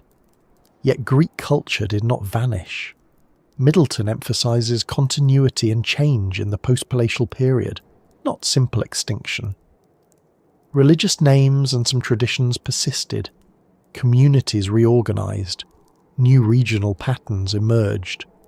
Later Greek civilization would not be a direct continuation of Mycenaean palace administration, But neither was it born from nothing. The silence after the palaces is partly a silence of records, partly a silence of reduced monumental display, and partly a silence imposed by our own desire for civilizations to narrate themselves continuously. People on the ground, as usual, were too busy adapting to provide modern historians with a tidy bridge. That point about records is worth dwelling on. A great deal of what makes the post-collapse world feel silent is that the old institutions of writing were gone or much reduced in some places. The palace archives of the Bronze Age survive because bureaucracies produced them and fires accidentally preserved them. Remove the bureaucracy and the record thins immediately. A 2024 Oxford overview states the conventional view very plainly. Writing in the Aegean was highly restricted in the late Bronze Age, and then absent in surviving evidence during the early Iron Age, until the alphabet appears around 800 BCE, even though the author argues for more nuance behind that picture. Whether one accepts the fullest version of that revision or not, the essential point stands. The old scribal visibility disappears. The silence is partly a matter of documentation. We hear less because fewer institutions are writing loudly enough to survive, and that has shaped the modern imagination perhaps more than it should. Because when writing fades, later ages often assume civilization itself has faded in equal measure. But archaeology keeps warning against that mistake. Settlements continue. Burial customs evolve. Pottery changes. Local networks persist. Some places prosper while others decline. Middleton explicitly warns that in Greece the collapse was of palace society, not of all society. Klein likewise argues that the transition from Bronze to Iron Age was both collapse and adaptation, depending on where one looks. These are important corrections, because the long silence of the Eastern Mediterranean was not a single blank interval. It was a period in which the old loud institutions had gone quiet while smaller, newer, or more regionally varied forms of life were taking shape. Even so, one should not overcorrect into comfort. Silence can mean suffering as much as transformation. Fewer palaces may sound politically abstract, but it also means lost security, lost storage systems, lost patronage for skilled labour, and lost mechanisms for organising large-scale relief in times of scarcity. Smaller communities may be more flexible, but they may also be poorer, more exposed, and less connected. The reduction in long-distance trade means fewer luxuries, certainly, but also fewer imported materials, fewer redistributive resources, and less capacity to buffer regional shocks. Klein is blunt on this point in his April 2024 essay. For the Mycenaeans and Hittites, the Bronze Age collapse did bring the complete end of political systems and civilizational frameworks as they had existed, even if some vestiges remained. That is not a mild transition. It is a hard historical break. So the Eastern Mediterranean after the fall is best imagined neither as a dead zone nor as a cheerful reboot. It is a quieter, harsher, more fragmented world. Some cities survive, but smaller. Some roots remain, but less certain. Some traditions endure, but without the institutions that once gave them scale. The great courtly order of the late Bronze Age, with its palaces, archives, gifts, and diplomatic brothers, is gone. In its place comes a different rhythm, more local, more uneven, more experimental, and in many places more precarious. The old world had been legible to itself through administration. The new one is harder to hear, hard to map, and harder to explain in a single sentence. And perhaps that is the most lasting consequence of the collapse for us as later observers. The silence is not only what those societies experienced, it is what we inherit. We inherit gaps, we inherit reduced archives, broken lines of transmission, transformed material cultures, and a region in which recovery followed different tempos and different logics. We can see the fires, we can trace the shrinking of some networks and the rise of others. We can watch Cyprus negotiate new identities, see Phoenician and other coastal societies grow in importance, note Assyrian and Babylonian resilience, and observe the long Greek journey from post-palatial fragmentation toward a very different future, but because the old records ended in so many places, the transition remains partly obscured. The Eastern Mediterranean did not stop living. It became harder to hear, which is why, even after all the excavations and all the arguments, the collapse still resists a final tidy explanation. The very silence it produced is part of what keeps the mystery alive. The palaces burned, the letters stopped, the world changed shape, and what followed was not a clean answer but centuries of scattered recovery, regional reinvention, and just enough continuity to remind us that endings in history are rarely pure endings. They're often broken conversations, and in the case of 1177 BC and everything around it, we are still trying to reconstruct what was said in the pauses as much as in the flames. And that is why, after all the fires, the letters, the frightened coastlines, and the failed harvests, the most honest ending to this story is not a triumphant solution but a confession. We do not know exactly why the Late Bronze Age world collapsed. We know a great deal more than people knew a century ago. We have archives, destruction layers, climate data, maritime evidence, settlement patterns, and a much better understanding of how these societies were connected. But the closer scholars get to the problem, the less satisfying a single neat answer becomes. Recent scholarship has moved steadily away from apocalyptic one-cause stories and toward a more careful picture built around fragility, resilience, vulnerability, and overlapping shocks. Reviews of the field published in 2024 and 2025 stress that environmental determinism and grand catastrophe models are less accepted now than they once were, and that collapse studies have become more nuanced, more self-critical, and less willing to mistake drama for explanation.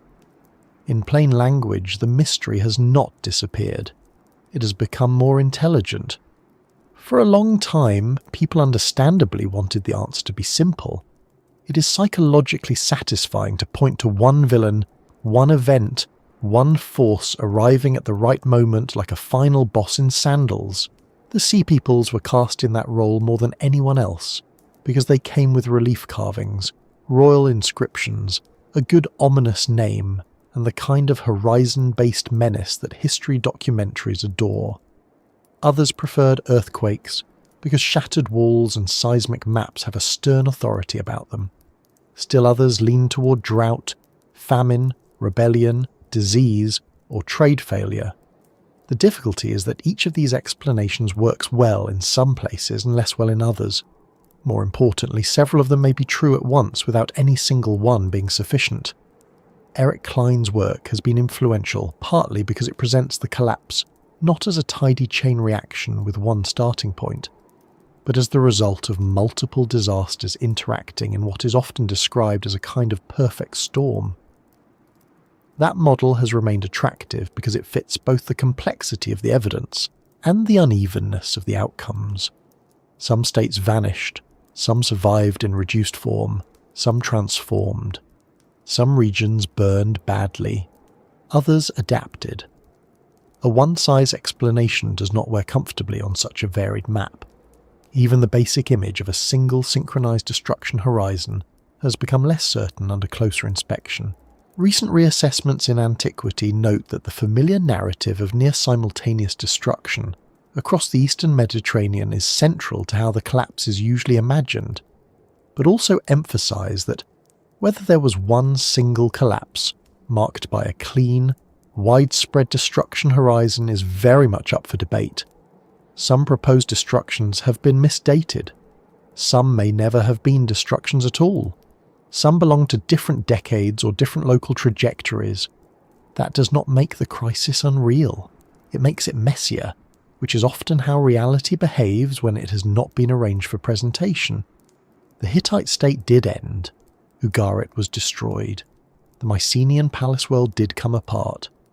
But not every ruined site belongs neatly to one coordinated catastrophe, and not every region followed the same timetable.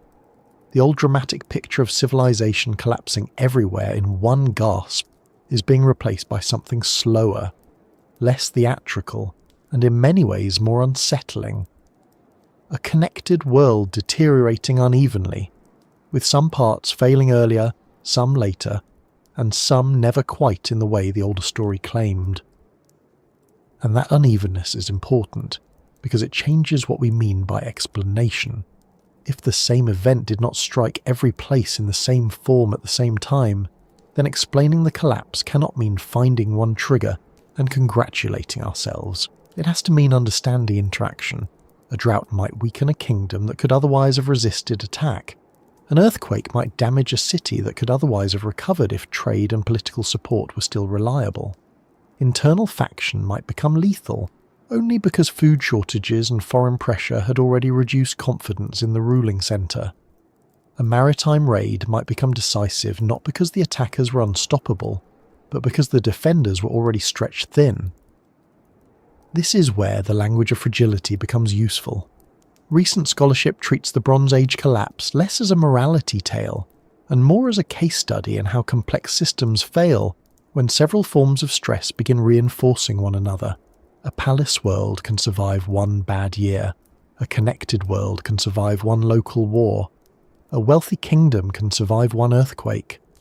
The deeper question is what happens when several bad years, several interrupted routes, several political failures, and several violent shocks arrive close enough together that every attempted solution worsens some other problem. That is also why the collapse remains so modern feeling without ever becoming modern in content. The Bronze Age Eastern Mediterranean was not our world. It had kings, scribes, palace storerooms, chariot forces, tribute systems, and agricultural rhythms that would feel remote to most of us. Yet the structure of the problem is deeply recognisable. A complex system grows strong by becoming efficient, connected, and dependent on coordination. That same success can make it brittle. The Bronze Age order had inter-regional trade, diplomatic expectations, elite-managed redistribution, and long supply chains for essential materials such as copper and tin. It functioned impressively for centuries, which made its arrangements feel natural to those living inside it. But systems do not announce their fragility while they are still working. They announce it when responses start failing. A letter goes unanswered. Grain does not arrive. Troops are elsewhere. A harbour becomes unsafe. A district withholds support. A ruler discovers that the institutions he commands on paper are not the institutions he can actually mobilise in time. The collapse is not mysterious because nothing can be known. It is mysterious because too many things can be known, and too many of them seem to matter. There is another reason nobody can fully explain it, and it is less about ancient events than about ancient evidence. The collapse itself damaged the very institutions that would normally have described it. Palace archives end because palaces burn. Administrative writing thins because the administrative structures producing it disappear. Trade becomes harder to trace because the networks become less regular. Later generations inherit ruins, broken sequences, altered settlement patterns, and regional traditions that survived in fragments rather than in continuous official narratives. In some parts of the Eastern Mediterranean, the post-collapse centuries are not silent because nothing happened. They are silent because fewer institutions were left to narrate themselves in durable written form. We hear the ending unevenly because the ending damaged the speakers. That is one of the great frustrations of this period. We are trying to understand a system's failure using evidence that the failure itself partially destroyed. The Late Bronze Age does not hand us a final report explaining what went wrong. It leaves us final letters, emergency shipments, burn layers, reduced imports, changed pottery, abandoned capitals, and the uneasy sense that the people involved understood only pieces of the larger disaster while they were living through it. Recent discussions of the aftermath reinforce that point by shifting attention from collapse alone to resilience, adaptation, and survival. The very existence of a 2024 ASOR panel built around Klein's after 1177 BC and focused on resilience, transformation, adaptation, and coping mechanisms tells you something important about where the field is now. Scholars are less interested than before in asking only what destroyed civilization. and more interested in asking what survived, what changed, and why did some regions endure better than others. That is a healthier question, because it accepts that collapse is not a single event with one clean edge. It is a process that destroys some forms of complexity while creating room for others. The Hittite Empire ended, but successor states carried elements forward. The Mycenaean palace system collapsed, but Greek life continued and changed. Egypt endured, but in a diminished international world. Cyprus and Phoenician centres adapted in ways that would matter greatly later. Once you see that, the desire for one perfect cause begins to look slightly childish, or at least overly optimistic. History is not failing to give us the answer. It is giving us a more difficult answer than we hoped for. So perhaps the right way to end is not by pretending the mystery has been solved, but by saying clearly what the best current understanding seems to be. Around the end of the 13th century and into the 12th century BC, the Eastern Mediterranean and Near East experienced a broad crisis affecting several interconnected societies. That crisis likely involved some combination of environmental stress, food shortage, disrupted trade, migration, warfare, internal political weakness, local rebellion, and in some areas possibly earthquakes or other natural shocks. The exact mix differed from place to place. The timing was not perfectly uniform. The outcomes were not identical. Some destructions once grouped together may not belong together at all, while some continuities once ignored now deserve more attention. The older apocalyptic image is being revised, but not because the collapse was exaggerated into fiction. Quite the opposite. It is being revised because the truth appears to have been more intricate than the legend. A world order did fail. Palaces did burn. Letters did stop. Kingdoms did vanish. Yet the reason it happened cannot be reduced to one sentence without making the past smaller than it was. And maybe that is why people keep returning to 1177 BC, not only because it marks one of the great breakdowns in ancient history, but because it forces a kind of intellectual humility that history does not always demand so clearly. We can excavate the walls, we can read the tablets, we can track the grain shipments, the dry years, the broken routes, the abandoned capitals, the changing coastlines of power. We can become very good at describing the shape of the disaster, but the deeper we go, the more the collapse refuses to become a neat moral lesson or a single solved puzzle. It remains human-sized in the most uncomfortable way. People made decisions under pressure, institutions proved less durable than they appeared, nature became less forgiving, networks stopped protecting what they had once enriched, and somewhere in that slow unravelling, one of the first great international worlds lost the ability to keep itself together. Nobody can fully explain it because civilization itself is not one thing, and its endings are not one thing either. They are accumulations of strain, blind spots, bad timing, ordinary needs, failed responses, and people doing their best inside a structure already starting to give way. 3,000 years later, the ruins are still there, the arguments are still going, and the mystery remains not because history has told us nothing, but because it has told us just enough to understand how much can still be lost, even when a world seems to know exactly what it is doing.